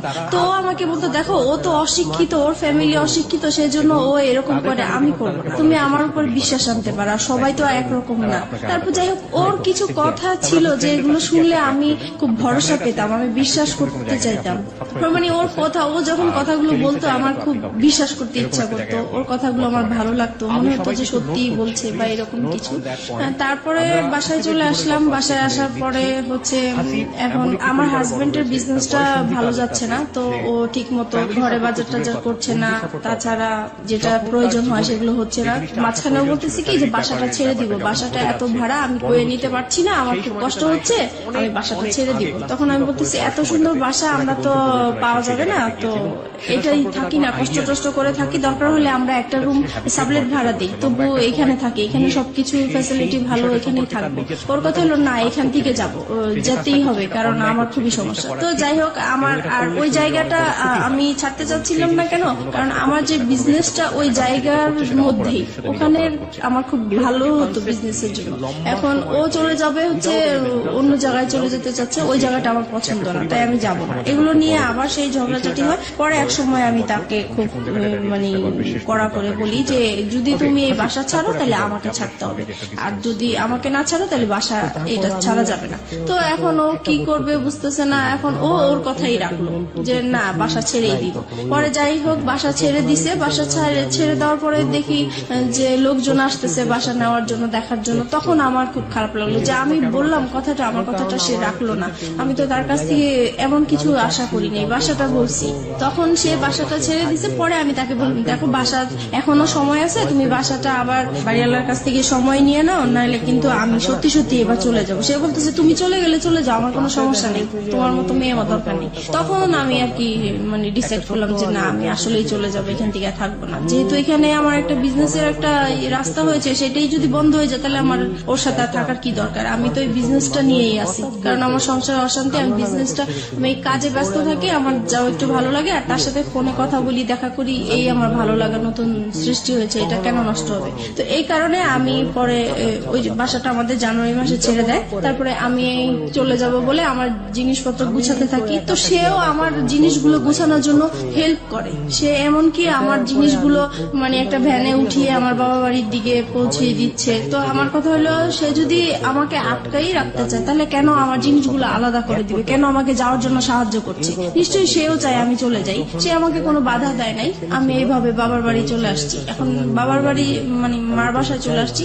মার বাসায় আসাতে এখন সে পরে আমার মার কাছে আয়সা বলতেছে যে আপনার মেয়েকে আপনি জায়গা দিচ্ছেন, আপনার মেয়ে কিন্তু আমাকে ছেড়ে চলে আসছে, এখন আমি আপনাদের নামে কেস করব, আপনার মেয়ে আমার যত টাকা পয়সা গয়নাকাটি সবকিছু নিয়ে চলে আসছে, আমি আপনাকেও জড়াই দিব আপনি যদি আপনার মেয়েকে জায়গা দেন। এখন মা তো মানে প্রচুর রাগারাগি করতেছে আমার উপরে যে তোমরা নিজেরা কাজ করে এখন আমার উপরে বিপদ ফেলতেছো, এখন এই লোক তো ভালো না, সে যেটা বলে সেটাই করবে, এখন আমি কি করব, আমার তোমার বাবা নাই, তোমার একটা বড় ভাই নাই, আমাদের কোনো গার্ডিয়ান নাই, তাহলে এখন কে দেখবে আমাকে, এখন তুমি আমার বাসায় থাকতে পারবে না। তো এখন থাকতে পারবে না, এখন আমি কোথায় যাব, ওকে ছেড়ে আসছি, এখন আমার যাওয়ার জায়গা নাই, যেহেতু আমাদের কোনো রিলেটিভও নাই, তো কি করব আমি। পরে আমি ওকে ফোন দিলাম, আমি যার সাথে ভালোবাসার সম্পর্ক হয়েছে তাকে ফোন দিয়েছি। ফোন দেওয়ার পরে ওকে বললাম যে দেখো আমার এখন কি করা উচিত, আমি তো বুঝতেছি না, এখন মার বাসায় চলে আসছি, এখন মাও আমাকে রাখতে চাচ্ছে না। তো বলতেছে যে তাহলে তুমি এক কাজ করো, তুমি একটা বাসা নাও। পরে আমি বলতেছি বাসা নিবো তো আমি টাকা কোথায় পাবো, আমি ভাড়া কোত্থেকে দিবে, এই মুহূর্তে তো আমার হাতে কোনো টাকা পয়সাই নেই। পরে বলতেছে ঠিক আছে সেটা আমি দেখবো, তুমি আগে খোঁজো বাসা। তারপরে আমি হচ্ছে সাবলেটের মধ্যে বাসা খুঁজতে গেলাম ওখানে। তো ওখানে গিয়েছি, সবাই জিজ্ঞেস করে আপনি কি করেন, তো আমি বলেছি যে পড়াশোনা করি, কারণ বিয়ে হয়েছে এগুলো আমি বলি নাই, সবকিছুই লুকিয়ে গিয়েছি। তো বলতেছে যে একা একটা মেয়েকে তো আমরা বাসা ভাড়া দিতে পারি না, হয় হাজবেন্ড একা কেন নেবেন, কারণ আপনার সঙ্গে তো আপনার সন্তান আছে, সন্তান আপনার হাজবেন্ডের কাছে, সন্তানদেরকে রেখে চলে আসছে আপনার হাজবেন্ডের কাছে আপনার সন্তান। ওকে ফাইন, হ্যাঁ তারপর বলুন। তারপরে যেটা হচ্ছে যে এখন কেউ আমাকে একা বাসা ভাড়া দিতে চাচ্ছে না। তারপরে আমি আবার তাকে ফোন দিই, রাসেলকে ফোন দিচ্ছি যে দেখো আমাকে তো কেউ একা বাসা ভাড়া দিতে চাচ্ছে না। তখন সে বললো যে ঠিক আছে তাহলে তুমি বলো যে তোমার বিয়ে হয়েছে কিন্তু তোমার হাজবেন্ডের বাড়ি এখনো মেনে নিচ্ছে না, তাই হাজবেন্ড মাঝে মাঝে আসবে, তুমি আপাতত একাই থাকবে। পরে এই কথার ভিত্তিতেই আবার গেলাম, তারপরে একটা বাসা পেয়েও গেছি। তারপরে ওখানে উঠলাম, সবকিছু নিয়ে ওখানে উঠলাম, মাকেও বললাম যে আমি এরকম এরকম যাব, জায়গায় বাসা নিয়েছি, কিন্তু বাসাটা চিনাইনি, জাস্ট বলেছি যে এখানে বাসা নিয়েছি। তারপরে যাই হোক মার কাছ থেকে চলে আসছি ওখানে। তারপর মার প্রতি তো একটু রাগ আছেই যে আমাকে জায়গা দিল না। তারপরে এখন যেহেতু রাসেলকে হাজবেন্ড হিসাবে পরিচয় করিয়ে দিয়েছি আমি ওখানে, আর এতদিন আমরা বাইরে বাইরে ঘুরতাম, তো এখন মনে হয়েছে নিজের কাছে যে এখন যেহেতু নিজেদের বাসা হয়েছে, কেউ এখন আসবে না, কেউ জানবে না, সবাই জানে হাজবেন্ড, তাহলে বাসায় আসলে সমস্যা কি? তারপরে আমার এই বাসায় আসা শুরু হলো। রাসেলের পরিস্থিতির চাপে পড়ে ওটা করে আসার পর আপনার ভয় লাগেনি? প্রথমে তো যাওয়ার সময় তো আমি প্রিয় শ্রোতা, আমরা এই জায়গাটায় ছোট্ট একটা বিরতি নিচ্ছি। ভুল এবং অপ্রিয় সত্যের একেবারে মাঝ নদী, যদি বলি একটা নদী, সেটার মাঝ নদীতে নৌকা ঢুকছে, সেরকম একটা জায়গাতে আমরা রয়েছি এই মুহূর্তে। হাজবেন্ড আছে, সন্তান আছে, নিজের ব্যবসা আছে এবং ফ্যামিলি আছে, সবকিছুর পরেও নিজের মনের ক্ষুধা এবং ভালোবাসার জায়গাটাতে, এবং যে ভালোবাসা এথিক্যাল পয়েন্ট অফ ভিউ থেকে পাপ বা অনৈতিক, সেই রকম একটা জায়গাতে জেনে শুনে বুঝে লম্বা একটা সময় ধরে এরকম একটা ভুল, যা একেবারেই মানা যায় না। কিন্তু কথা হচ্ছে, সে তো ভুল করেছে কিংবা অপরাধ করেছে, সে কারণেই সে কিন্তু যাহা বলিব সত্য বলিবতে এসছে। এরকম ভুল এবং অপরাধের মধ্যে যারা আছেন, তাদের জন্যই কিন্তু আজকের এই মিথ্যা। প্রিয় শ্রোতা, আমরা ছোট্ট একটা বিরতি নিতে চাই, ঠিক 4 মিনিটের বিজ্ঞাপন বিরতি। এরপরে আমরা আবারও ফিরে আসছি যাহা বলিব সত্য বলিবতে। রাসেলের আপনার বাসায় আসা খুব বেশি সহজ হয়ে গেল, এবং রাসেলকে আপনি পরিচয়ও করিয়ে দিলেন যে ইনি হচ্ছে আপনার হাজবেন্ড। তার আগ পর্যন্ত রাসেলকে আপনি কতটুকু চিনতেন অ্যাজ এ হিউম্যান বিং হিসেবে, তার পরিবার সম্পর্কে এবং তার বাসা কোথায়, কি অবস্থা, ডিটেলস কিছু জানতেন? টিভি দেখতেছে, তার বাসা কোথায় সেটা জানতাম, কিন্তু ওনার পরিবারের কারোর সাথেই আমার কখনোই কথা হয় নাই, দেখাও হয় নাই। উনি যে কারণটা দেখাতো যে তোমার বিয়ে হয়েছে, বাচ্চা হয়েছে, এই মুহূর্তে যদি আমি কারোর সাথে পরিচয় করিয়ে দেই, তাহলে আমাদের সম্পর্কটা আর কন্টিনিউ করতে দিবে না, এখানে স্টপ হয়ে যেতে হবে, তখন তুমিও কষ্ট পাবো, আমিও কষ্ট পাবো, আমরা এইভাবেই লুকিয়ে থাকি, যখন হয়ে যাবে তখন আমরা সবাইকে জানাবো। এবং এগুলো আপনি অন্ধের মতো বিশ্বাস করতেন? জি। তারপরে যেটা হচ্ছে যে এখন সে প্রত্যেক দিন বিকেল বেলায় আমার বাসায় আসে, অফিস শেষ করে বাসায় আসে, 8টার দিকে চলে যায়, এভাবেই কন্টিনিউ করতে থাকি আমরা। তারপরে এক সময় এসে বলতেছে, আচ্ছা তুমি তো তোমার হাজবেন্ডকে ডিভোর্স দাও নাই, তাহলে এখন যদি এই বিষয়টা কারোর সামনে আমাদের প্রকাশ হয়ে যায়, তাহলে তো তুমিও এখানে বিপদে পড়বে, আমিও বিপদে পড়বো, তোমার তো ডিভোর্স দেওয়া উচিত। তখন আমি হচ্ছে ডিভোর্স দিতে তো টাকা লাগে, এখন আমার কাছে টাকা নাই, তো বলতেছে তুমি কারো কাছ থেকে এখন টাকা পয়সা আনো, আমি দিয়ে দিই। তো আমি আমার বোনের কাছে গেলাম, তো ওকে বললাম যে আমাকে কিছু টাকা পয়সা লোন দে, আমি ডিভোর্স দিয়ে তারপরে পরে আমি তোকে দিয়ে দিব। তো ও আমাকে টাকাটা দিল, দেওয়ার পরে আমি ডিভোর্স দিতে যাব, একটা অ্যাডভোকেটের সাথে কথা হয়েছে আমার। তো সেই মুহূর্তে আমার হাজবেন্ড আমাকে ফোন দিয়েছে, ফোন দিয়ে বলতেছে তুমি তো চলে গেছো বাচ্চাদেরকে রেখে, এখন ওদেরকে তো আমি সামলাতে পারছি না, কান্নাকাটি করছে, তুমি আসো। আসো মানে আমি তো চলেই গেছি একেবারে, আসবো আবার কোত্থেকে, আমি আর আসবো না। আপনার ওই সময় আপনার বাচ্চার কথা মনে পড়তো না? টু বি অনেস্ট, বাচ্চার কথা মনে পড়তো, কষ্ট লাগতো, কিন্তু মনে হতো যে সবসময় যে আমি আগে সেভ হয়ে নিই, তারপরে আমি একটা সময় আমার বেবিদেরকে আমি আমার কাছে নিয়ে আসবো। তারপরে হচ্ছে পরে আমি বলতেছি, ওকে বলছি যে আমি তো তোমাকে ডিভোর্স দিব, আমি আর আসবো না তোমার কাছে। তখন সে আমাকে বলতেছে, দেখো তুমি এতদিন যেহেতু কষ্ট করেছো, আর কটা দিন কষ্ট করো, আমার মেয়েটার তো ফাইনাল এক্সাম, এই এক্সামটা শেষ হোক, তারপরে তুমি আমাকে ডিভোর্স দাও। তো আমি রাজি হয়ে গেছি। রাসেল তারপরে এটা এগ্রি করে নিচ্ছে তার জায়গা থেকে। ইজ ইট প্লেটোনিক লাভ? প্রথম কথা হচ্ছে, লাভ তো ব্লাইন্ড। আপনারা যখন কমিটমেন্টের জায়গাটায় চলে গেছেন যে আপনারা বিয়ে করবেন বা অমুক জায়গায় করবেন, তখন কোনোভাবেই রাসেলের জায়গাটা থেকে এটা আসা কোনোভাবেই সম্ভব ছিল না। রাসেল যেটা পারমিশন দিচ্ছে সেটা হচ্ছে আপনার সাথে আপনার হাজবেন্ডের কিছুটা সময় স্পেন্ড করা। আলটিমেটলি তো এটাই। এটা যদি আপনাকে লাভ করে থাকে, সেটা কিভাবে সম্ভব? ওকে ফাইন, আমি জানি না, বাট আমার কাছ থেকে যেটা মনে হয় ব্যক্তিগত জায়গা থেকে, if it is really love, then এটা সম্ভব ছিল। যাই হোক, কি হয়েছে না হয়েছে আমরা সামনের দিকে একটু যাই, কিন্তু খুব কনফিউজ হয়ে যাচ্ছে। তারপরে যেটা হয় হচ্ছে আমি আসা যাওয়া করতে থাকি আমার হাজবেন্ডের বাসায়। তারপরে এক সময় সে আসলে এটা একটা চালাকি করে আমার সাথে এই কাজটা করেছে। আমার মেয়ের এক্সামের যেই বিষয়টা, আসলে এটা পুরোপুরি তার একটা চালাকি। ওই আমি যেই টাইমটা তার বাসায় আসা যাওয়া করতাম, সে আমাকে ফলো করতো যে আমি আসলে কোত্থেকে আসি, কোথায় যাই, এইটা ধরার জন্যই সে এই ইয়েটা করেছে। তো যাই হোক, এক সময় আমি যখন ওই বাসা থেকে চলে যেতাম, তখন সে পিছে পিছে আমার যে এইভাবে সে আসলে জানতে পারে যে শেষ পর্যন্ত আমি কোথায় আছি। তারপরে আরেকদিন ফোন দেয় যে বলতেছে ওরা তো অনেকদিন ধরে না খেয়ে আছে, আমি তো রান্না বান্না করতে পারছি না, তুমি আজকে এসে একটু রান্না করো, আমাকে এই বলে নিয়ে আসলো। যাই হোক, আমি বাসায় আসলাম, রান্না বান্না করলাম। এখন বলতেছে আমি তো খুব অসুস্থ, তুমি এক কাজ করো, ওদের এখানে থাকো, আমি ডাক্তার দেখিয়ে তারপরে তুমি আজকে থেকে যাও, কালকে যাই। পরে আমি তো থাকবো না, কোনো মতেই থাকবো না। পরে বলতেছে না, তোমাকে আজকে থাকতেই হবে। তো যাই হোক, আমি সেদিন রাতে ছিলাম। পরে এখানে কি হয়েছে, আমার ফোন থেকে আমার হাজবেন্ডের ফোনে ডাইভার্ট করা হয়, যেটা মানে আমার ফোনে যে কলগুলো আসবে সেটা ও টের পাবে, SMS যেটা আসে সেটা টের পাবে। ও এরকম একটা মানে কাজ করেছে। তো আমার ফোনে কখন ফোন আসে, কখন কি হয় সেটা ও টের পায়, কিন্তু আমি এটা বুঝতে পারিনি এই বিষয়টা। এভাবে আসলে পরে রাসেলের নাম্বার জেনে গেছে ও, ট্র্যাকিং করেছে আপনাকে। জি। তো সেদিন রাতে আমাকে থাকতে বলেছে। তো সেদিন হচ্ছে ও হসপিটাল থেকে আসছে, আসার পরে আমাকে বলতেছে যে আমার সাথে এখন তোমার ইয়ে করতে হবে। ওকে, সে তার স্বামীর সম্পর্ক অধিকার চেয়েছে। তারপরে আমি বলতেছি যে না, আপনার সাথে তো আমি এটা করবো না, কারণ আপনি করে বলা শুরু করেছেন তখন আপনি করেই বলতাম। তারপরে বলতেছি যে না, আমি তো আপনার সাথে এই কাজ করতে পারবো না। তখন বলছে কেন করতে পারবো না, তুমি এখন পর্যন্ত আমার ওয়াইফ। পরে আমি বলেছি যে না, আমি করবো না তো করবোই না। এখন করবো না দেখে সে আমাকে প্রচুর মারধর করলো, যে মশা মারে যে ব্যাট গুলো আছে সেই ব্যাট দিয়ে আমাকে পুরো ব্যাটটা ভেঙে ফেলে আমার শরীরের উপরে। পরে আমার নখ উল্টে যায়, আমার শরীর থেকে রক্ত পড়তে থাকে টপ টপ করে, অনেক মারলো। তারপরে আমাকে বলতেছে যে তুই কোথায় কি করিস, কোথায় থাকিস, সবকিছুই আমি জানি। এতদিন তুই আমাকে আমার সাথে কোনো শারীরিক সম্পর্ক করিসনি, সেটার কারণটা আমি এখন খুঁজে পাইছি। তো বাইরেই চাহিদা মিটে আসিস, এখন আমি বুঝতে পারছি। আজকের পর থেকে তুই এই ঘর থেকে কোথাও বের হতে পারবি না, তুই এখানেই থাকবি। আমি তো প্রচুর কান্নাকাটি করতেছি। আমার কান্নাকাটি দেখে আমার বাচ্চারা ভয় পেয়ে গেছে, ওরাও কান্নাকাটি করতেছে। তারপরে আমি বলতেছি যে এখন আমাকে যেতে দেন, নাহলে যে কোনো বিপদ হবে। পরে বলতেছে যে না, তোকে আমি যাইতে দিব না, তোকে আমি আটকে রাখবো। আমার মোবাইল, আমার পার্স সবকিছু লক করে দিয়ে, আমাকে পর্যন্ত লক করে দিয়ে সে কোথায় কোথায় জানি 2 দিন ঘুরে আসলো। আমাকে 2 দিন পর্যন্ত বাসায় লক করে রাখছে। আমি এদিক দিয়ে রাসেলের সাথে যোগাযোগ করতে পারছি না, কারোর সাথে যোগাযোগ করতে পারছি না। পরে 2 দিন পরে আমি বললাম যে আজকে যদি আমাকে বের হতে না দেন তাহলে যে কোনো বিপদ আপনার হবে। আর আমার মেয়েটা বলতেছে বাবা বাবা মাকে যেতে দাও, আর মাকে মেরো না, মাকে যেতে দাও, মা যেখানে ভালো লাগে মা সেখানেই চলে যাক, তুমি মাকে আর মেরো না। তো আমার মেয়ের কথা শুনে সে আমাকে ছেড়ে দিল।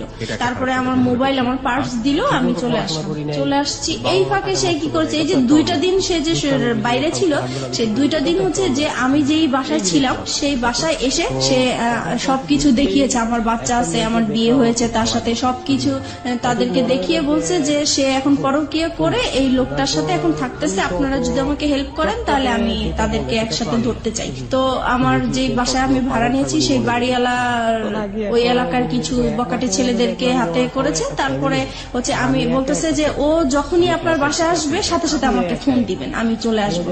পরে আমি তো বাসায় যাওয়ার পরে সাথে সাথে রাসেলকে ফোন দিলাম যে তাহলে তুমি আসো বিকালে, এসে আমাকে ডিভোর্সের টাকাটা দাও, আমি ওকে ডিভোর্স দিব। তো ও পরে বিকালবেলা আসছে। এই সময় আমার বাড়িওয়ালা কি করছে, আমার হাজবেন্ডকে ফোন দিয়ে দিচ্ছে। পরে আমার হাজবেন্ড তো 2 বাচ্চাকে নিয়ে ক্যামেরা নিয়ে চলে আসছে, আমাদের ছবি তুলবে, পেপারে দিবে, এই সেই। তারপরে এই লোকজন আসলো, হুড় করে আমার বাসায় আসলো। আমি তো পুরো ভয় পেয়ে গেছি। আমি তো তাকে দেখে অবাক যে সে কিভাবে আমার বাসা চিনলো, কিভাবে আসলো। পরে আমাদের 2 জনের মোবাইল ছিল, মোবাইলটা সে হাতে করে নিয়ে গেল, মোবাইল দিল না। তারপরে রাসেলকে সে মারধর করলো। তারপরে বাড়িওয়ালা ছিল, বাড়িওয়ালারা মারধর করলো রাসেলকে, দেন আমাকেও মারধর করলো। পরে আমার মেয়েটা কান্নাকাটি শুরু করলো যে না, আমার মাকে মেরো না, আমার মাকে মেরো না। পরে আমাকে মারা বন্ধ করছে। রাসেল কি বলছিলেন? পরে রাসেলকে জিজ্ঞেস করতেছে তুমি কি একে ভালোবাসো? পরে রাসেল সেই মুহূর্তে বলতেছে হ্যাঁ, আমি ওকে ভালোবাসি। তো বলতেছে যে তুমি জানো না যে ওর হাজবেন্ড আছে, বাচ্চা আছে? পরে রাসেল বললো যে না, আমি তো জানি না তার হাজবেন্ড আছে, বাচ্চা আছে, আমি জানি না। এটা কেমন করে হয়? তুমি তার সাথে হাজবেন্ডের মতো ছিলা, তুমি তার দেখেও তো মানুষ বুঝতে পারে যে তার বিয়ে হয়েছে কিনা, বাচ্চা হয়েছে কিনা। পরে বললো যে হ্যাঁ আমি দেখেছি। তখন বলে এই তো তুমি 2 রকম কথা বলতেছো। পরে বলছে যে যাই হোক হয়েছে, আমি এখন ভালোবাসছি, এখন তুমি কি করতে চাও? পরে বলতেছে যে আমি কিছুই করতে চাই না। এখন ওই আমাদের বাড়িওয়ালার লোকেরা বলতেছে তাইলে তোমার সাথে ওর কি বিয়ে হয়েছে? এখন আমি বলতেছি হ্যাঁ আমাদের বিয়ে হয়েছে। কাদের বিয়ে হয়েছে? আপনার এবং রাসেলের? কারণ আমি এখান থেকে বাঁচার জন্য বলতে চাইছি। আপনি বললেন যে রাসেলের সাথে আপনার বিয়ে হয়ে গেছে, মানে আপনারা একজন এক রকমের কথা বলতেছেন, দিকবিদি খারা যাকে বলে। তারপর মানে ওই মুহূর্তে কি বলবো, কি বললে বাঁচতে পারবো এটা আসলে বুঝতে পারছি। এবং সবকিছু হচ্ছে আপনার ছেলে মেয়েদের সামনে। জি। আপনার মেয়ের বয়স কত তখন? তখন আমার মেয়ের বয়স 9 বছর। কোন ক্লাসে পড়ে? তখন সে KG 1-এ পড়ে। ও তো মোটামুটি বোঝে তাহলে কি হচ্ছে। এবং আপনার ছেলে? আমার ছেলে তখন 2.5 বছর। তারপরে হচ্ছে রাসেলকে জিজ্ঞেস করতেছে তোমরা কি বিয়ে করেছো? পরে আমি বলছি যে হ্যাঁ আমরা বিয়ে করেছি। তো বলছি বিয়ে করেছো তো কাগজপত্র দেখাও। তো বলছে কাগজপত্র তার সাথে নিয়ে ঘুরি না, কাগজপত্র অন্য জায়গায় আছে, আমরা পরে দেখাতে পারবো। পরে বলতেছে না এখনই দেখাইতে হবে। তো বলছে এখন তো দেখানো সম্ভব না। পরে বললো যে তুমি তোমার হাজবেন্ডকে ডিভোর্স দিছো? আমি বলছি না ডিভোর্স দেইনি। বলে তাহলে এটা কেমন বিয়ে? ডিভোর্স দাও নাই বিয়ে? এটা তো বিয়ে হয়নি আসলে। পরে যাই হোক এইভাবে মানে তর্ক বিতর্ক হতেই থাকে। পরে আমার হাজবেন্ড আবার এই দিক দিয়ে কি করেছে, আমার বোন আমার মাকে ফোন দিয়ে জানিয়েছে যে আপনার মেয়ে অ্যাক্সিডেন্ট করেছে, সে মারাই গেছে, এই কথা বলেছে। না তো আমার মা বোন তো আসবে না, এরকম ঝামেলার মধ্যে কখনোই আসবে না। তো এরা তো মারা গেছে শুনে মানে তারাও খুব অস্থির হয়েছিল। তারপরে তারা আসছে, এসে দেখে তো এই কাহিনী। পরে তো আমার বোন ওখানে সবার সামনে বোনের জামাই অপমান করলো যে তুমি এই টাইপের হতে পারবা, আমার বড় বোন হয়ে এরকম একটা কাজ করলা কখনোই ভাবতে পারি নাই। তারপরে আমার বোনের জামাই যেটা মানে বুদ্ধি করলো যে এখন এখান থেকে বাঁচাতে হবে, এখন কিভাবে বাঁচানো যায়। তো বলছে যে এখন আমরা বিচার করব, হয় দুইজনকে পুলিশে দিব আর নয়তো বিয়ে দিয়ে দিব। এখন রাসেল বলতেছে না আমি ওকে বিয়ে করবো না। পরে বলতেছে কেন বিয়ে করবেন না? আপনার ভালোবাসছেন, এতদিন ছিলেন, কেন বিয়ে করবেন না? পরে আমি ওকে বললাম যে কি ব্যাপার তুমি এইগুলো বলছো কেন? পরে ও আমাকে একপাশে আড়ালে ডেকে বলতেছে দেখো আমার এখান থেকে বাঁচতে হবে, এখান থেকে আমি যদি বাঁচতে পারি তুমিও বাঁচবা, এখানে আমাকে তুমি হেল্প করো, আমাকে যাওয়ার জন্য তুমি হেল্প করো। তারপরে আমি ওর কথা আবারও বিশ্বাস করলাম। তারপরে আমি পরে বলতেছি না আমরা বিয়ে করব না। এখন পরে বলতেছি তাহলে আপনি কি করতে চান? আপনি কি আপনার হাজবেন্ডের কাছে ফিরে যেতে চান? আমি বলছি না আমি ওকে বিয়েও করবো না, আমি হাজবেন্ডের কাছে ফিরে যাব না। বলে তাহলে কোথায় যাবেন? পরে বলছি কোথায় যাবো সেটা আমার ব্যাপার। যাই হোক এইভাবে পরে আমার ছোট বোনের জামাই বলতেছে আচ্ছা আপনারা ওকে কি করবেন করেন, আমি আমার বোনকে নিয়ে যাই, যেহেতু আমি গার্ডিয়ান না, তার মা আছে, তার মা অসুস্থ হয়ে গেছে আসতে পারছে না, আমরা যাই বিচার করি না কেন আমরা বিচার করবো। এইভাবে পরে রাসেলকে নাকি ওরা আড়াল করে, রাসেলকে আবার একটা রুমে ওরা লক করে রাখছে। তারপরে কিছুক্ষণ পরে রাসেলকে বলতেছে তোমার অ্যাড্রেস লিখো, তোমার ফোন নাম্বার লিখো, তোমার মা বাবাকে ডাক দাও, তারা আসুক, তারপরে তারা ছুটায় নিয়ে যাক। এখন রাসেলকে অ্যাড্রেস লিখতে বলছে, রাসেল অ্যাড্রেস লিখছে। তো এখন ওরা আবার চালাকি করে বলতেছে কি যে অ্যাড্রেস একবার লিখছে ওকে আরেকবার লিখতে দেন, মানে পরের বারও কি ঠিক লিখে কিনা বা ভুল লিখে কিনা এটার জন্য। পরের বারও দেখে যে একই রকম অ্যাড্রেস লিখছে। যাই হোক তারপরে রাসেলকে একটা রুমে লক করে রাখছে। ওই আমাদের বাড়িওয়ালাটা কি করছে ওই রুমটাতে যে রাসেলের সাথে কি যেন ফিস করে কথা বললো, বলার পরে রাসেলকে ছেড়ে দিল। পরে মানে বাড়িওয়ালাটা এসে বলতেছে যে না আসলে ছেলের কোনো দোষ নাই, ছেলে খুব ভালোই ছিল, ছেলেকে ছেড়ে দেন।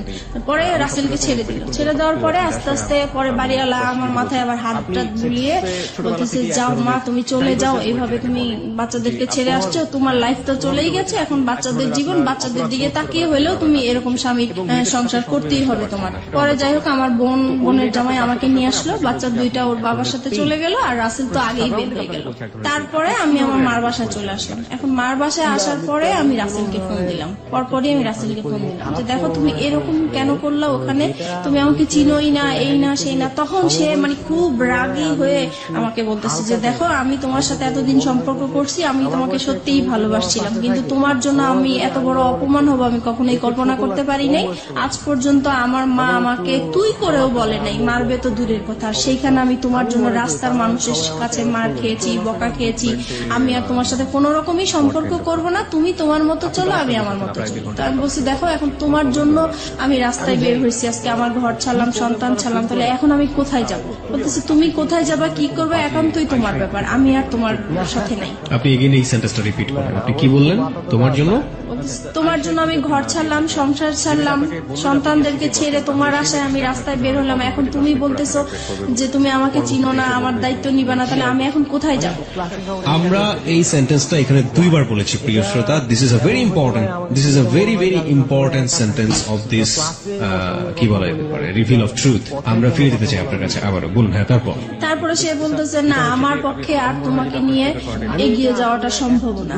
তো বলছি যে দেখো যাই কিছু হয়েছে হয়েছে না কেন, এটা সব মানুষ করেছে, আমার কাছ থেকে তো তুমি কোনো খারাপ আচরণ পাওনি এই পর্যন্ত। বলছেন না পাইনি। আমি কই, তাহলে তুমি কেন এরকম করতেছো আমাকে? বলে আমি এত কিছু জানি না, আমি এই কথাটাই শুধু বলবো তোমাকে যে তোমার সাথে আমার আজীবন একটা সম্পর্ক থাকবে, আজীবন কথা হবে, কিন্তু কোনোদিন দেখা হবে না। তোমার কোনো যদি বিপদ হয়, তোমার টাকা পয়সা লাগে, আমি তোমাকে সেই দিকে হেল্প করব, কিন্তু তোমার সাথে আর এখন পর্যন্ত আমি আর কোনো সম্পর্ক রাখতে চাই না, ভালোবাসার কোনো সম্পর্ক রাখতে চাই না। একটা ফ্রেন্ডশিপ হিসাবে যতটুকু করার আমি করব।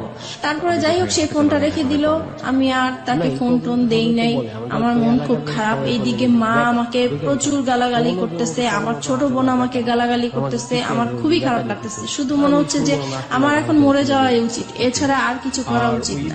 কিন্তু কি আর করবো বুঝতেছি না। একদিন পরে আমি তাকে আবার ফোন দিই, রাসেলকে ফোন দেই, খুব কান্নাকাটি করে আমি তাকে বলতেছি, দেখো যেভাবেই হোক তুমি আমাকে ভুল বুঝো না, তুমি এখন আমি কি করবো, আমি তোমাকে ছাড়া বাঁচবো না, তোমাকে এত ভালোবেসে ফেলছি, আমি তোমাকে ভুলতেও পারছি না, ভোলা সম্ভব না, আমি এখন কি করব, তুমি একটা উপায় আমাকে দাও, তুমি যেভাবেই হোক তুমি একটা কিছু করো। আর বলতেছে না, আমি আর কোনো মতেই তোমার সাথে সম্পর্ক কন্টিনিউ করতে চাই না। অনেক বুঝিয়েছি, সে কোনোভাবেই কিছু করবে না। যাই হোক, আমি পরে কি করব, বাসায় এভাবেই আসি। মা আমাকে বলতেছে যে তুমি এখন আমার ঘর থেকে বের হয়ে যাও, তোমার মতো মেয়ে আমার দরকার নাই। যেখানে আমাদের এই এলাকার মধ্যে কোনোদিন কেউ একটা খারাপ কথা বলতে পারে নাই, আজকে তোমার জন্য এলাকা তোমার হাজবেন্ড যখন আইসা বলছে যে তুমি মারা গেছো, আমি রাস্তায় ছিলাম, সেই রাস্তার মধ্যে আমি অজ্ঞান হয়ে পড়ে গেছি, সেখানে মানুষজন জিজ্ঞেস করছে কেন এরকম হয়েছে, সবাই জেনে গেছে। এখন আমি এই মুখ আমি কিভাবে দেখাবো, তোমার জন্য আজকে আমি এত অপমান হলাম, আমি তোমার মতো মেয়ে আমার দরকার নেই, এরকম বললো। পরে এখন আমি ভাবছি কি মার রাগ উঠেছে, হয়তো বা রাগ কমে গেলে পরে ঠিক হয়ে যাবে, কিন্তু না, একদিন দুদিন হয়ে গেল, সে আমার সাথে কোনো কথাও বলে না, আমি খেয়েছি কিনা সেটাও জিজ্ঞেস করে না। পরে আমার কাছে খুবই খারাপ লাগলো। পরের দিন সকালবেলা সে কি করলো, আমার যত জিনিসপত্র আছে সবই সে ঘর থেকে বের করে দিল। এখন আমাকেও বলতেছে যে এখন বের হয়ে যাওয়ার জন্য। পরে শেষ মুহূর্তে আমি আবার রাসেলকে ফোন দিলাম যে দেখো, আমি তো মার বাসায় আশ্রয় নিলাম, এখন মা আমাকে বের করে দিচ্ছে, এখন আমি কি করবো? বলে তুমি কি করবে এটা তোমার ব্যাপার, তুমি আজকের পর থেকে আমাকে আর ফোন দিবা না। তারপরে এইভাবে এখন আমি কি করব, পরে শেষ পর্যন্ত আমি আমার হাজবেন্ডকে ফোন দিলাম। এখন চিন্তা করলাম যে আমার তো আর কোথাও যাওয়ার জায়গা নাই, এখন আমার সেইখানে ছাড়া আর কোথাও যাওয়ার জায়গা নাই, কি করবো এখন? পরে ওকে ফোন দিলাম, ও বলতেছে যে তুমি এখন কি করতে চাও? এখন বলছি যে আমি আপনার সংসারে ফিরে যেতে চাই। বলছে যে ঠিক আছে তাহলে আসো, তোমার জন্য তো আমার রাস্তা সবসময় খোলা। তখন আমি বলছি যে একটা শর্ত আছে। বলতেছি কি শর্ত? আপনার সাথে আমি মানে যাবো, আবার নতুন করে সংসার করব, ঠিক আছে, কিন্তু আমি আপনার সাথে কোনো স্বামী স্ত্রী সম্পর্ক রাখতে পারবো না। পরে বলছে এটা কেমন কথা, মানে হাজবেন্ড ওয়াইফ থাকবো, সবাই জানবে, অথচ তোমার আর আমার মাঝে স্বামী স্ত্রী কোনো সম্পর্কই থাকবে না, এটা তো হবে না। পরে আমি বলছি না, এটা যদি মেনে নেন তাহলে আমি আপনার সংসারে ফিরে যাবো, নাহলে যাবো। পরে সে বললো যে ঠিক আছে আমি রাজি। এখন সে হুট করে রাজি হয়ে গেল। যাই হোক, আমি যে উকিলের কাছে গিয়েছিলাম ডিভোর্সের জন্য, সেখানে যে আবার ক্যান্সেল করলাম, দুইজনে গেলাম, পরামর্শ নিলাম। উকিল বলল যে তোমরা ভালো হয়ে চলো, যে কোনো বিপদ হলে আমাকে আবার ফোন দিও। এত কিছুর পর আপনার হাজবেন্ড আপনাকে মানলো, এবং এই মেনে নেওয়াটাকে আপনি ওই মুহূর্তে কি হিসেবে দেখেছেন? ওই মুহূর্তে দেখেছি যে না, আসলে সেই ভালো, আমি যত অন্যায় করেছি কিন্তু সে তো আমাকে মেনে এবং আপনি এমন একটা কন্ডিশন তাকে দিলেন যেটা কোনো হাজবেন্ডই কখনোই মানবে না। আপনি সেই কন্ডিশনে সে মেনে নিলেন এত কিছুর পরে। তারপরে গেলাম। তারপরে যাওয়ার পর থেকে এখন যেটা হয়েছে যে আগে আমি যত তার কাছ থেকে অবহেলা, অত্যাচার, টর্চারিং যা পেয়েছি, এখন দ্বিগুণ সে বেড়ে গেল। এখন সে কথায় কথায় আমাকে বলে এতদিন তো তুই বেটা নিয়েছিলি, এখন কেন এই সেই, মানে বিভিন্ন টাইপের খারাপ ভাষায় গালাগালি করে। তারপরে খুব মারধর, আবারও সেই রকম মারধর। আমার মেয়েটা তখন তো বড় হয়ে গেছে, আমি আমার বাচ্চাদেরকে নিয়ে আলাদা ঘুমাই, সে আলাদা রুমে ঘুমায়। তো সেই মুহূর্তে আমার বাচ্চাদের সামনে এসে সে আমাকে খুব জোর জবরদস্ত করে, সে আমাকে খুব মারধর করে। আবারও সেই আগের মতো মারামারি। রুম কয়টা ছিল আপনাদের? একটাই রুম? না, আমাদের রুম ছিল 4টা। বাসা যে বাসায় ভাড়া থাকতেন সে বাসায় 4টা রুম। আপনাদের পার্সোনাল রুম কয়টা টোটাল? আমাদের পার্সোনাল রুম তো একটাই, মানে ওই রুমের মধ্যেই বাচ্চা কাচ্চা এবং আপনারা থাকতেন?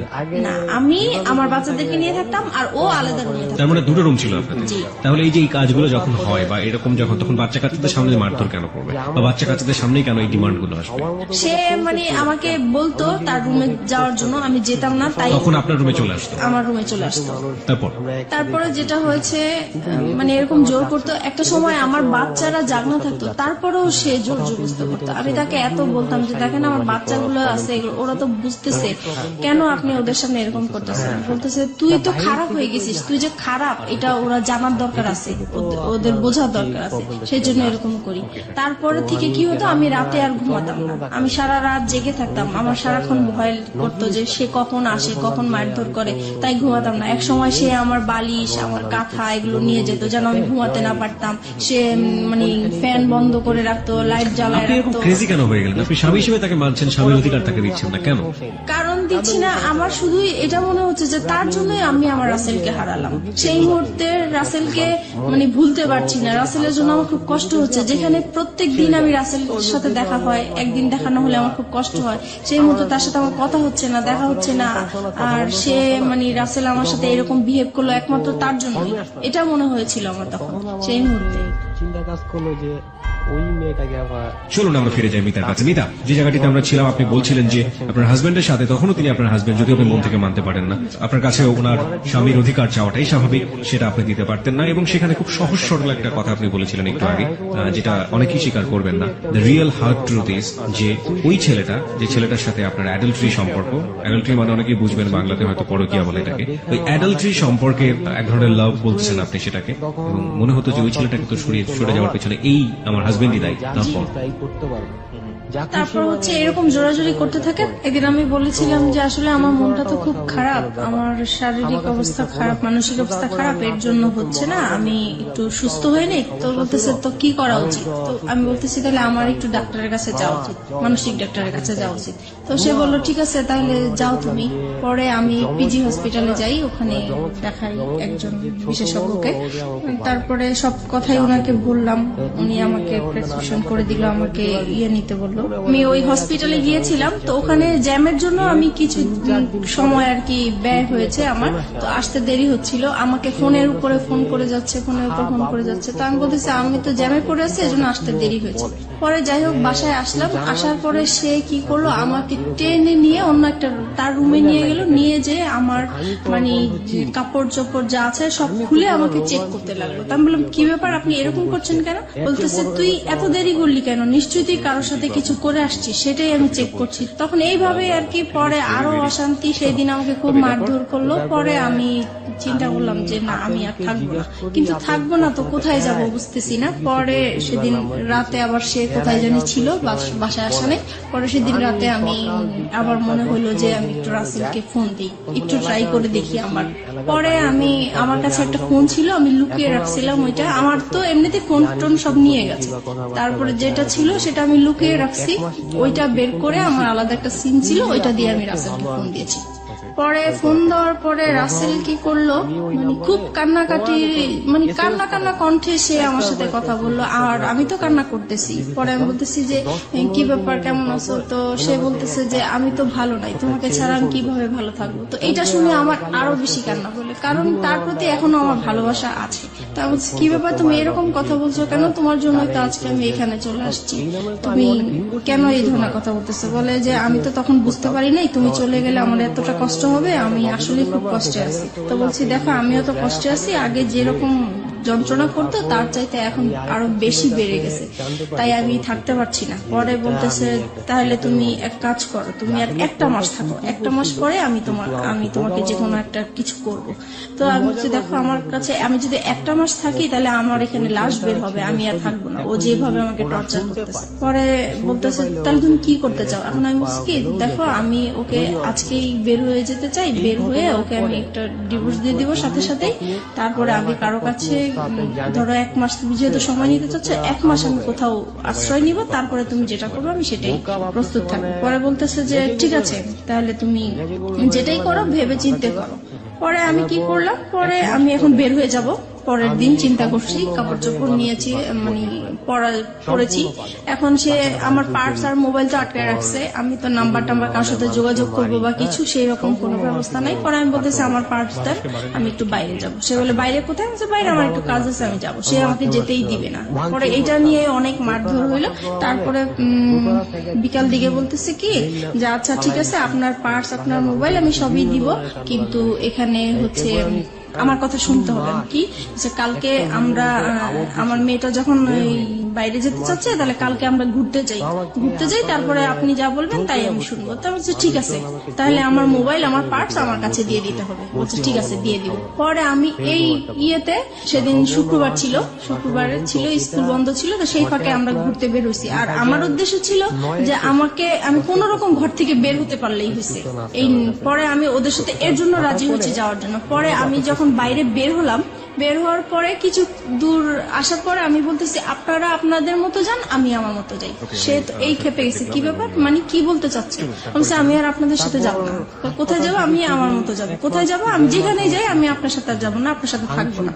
এই বলার পরে সে রাস্তা, তখন জুমাবার ছিল, শুক্রবার, সবাই নামাজ পড়ে আসতেছে। এই সময় আমাকে রাস্তার মধ্যে অনেক মারধর করলো। আর রাস্তার মানুষ নামাজ পড়তেছে, পড়ে যাচ্ছে, সবাইকে আমি এত কান্নাকাটি করে বললাম যে আমাকে একটু হেল্প করেন। কেউ আমার দিকে সাহায্যের হাত বাড়িয়ে দিল না। সবাই শুধু বললো যে আপনারা স্বামী স্ত্রী ঝগড়া করছেন, বাসায় যে করেন, এটা বাহিরে নিয়ে আসেন না, মানুষ খারাপ বলছে। কিন্তু আমি যে বাসায় কতটা অত্যাচার হচ্ছি সেটা তো মানুষ বুঝতেছে না। আমি বলার চেষ্টা করছি, কেউ আমাকে হেল্প করতে চাচ্ছে না। যাই হোক, তারপরে পরে আমি বললাম যে ঠিক আছে, আমি আসলে যাচ্ছি আমার অ্যাডভোকেটের কাছে, আমাকে যেতে দেন।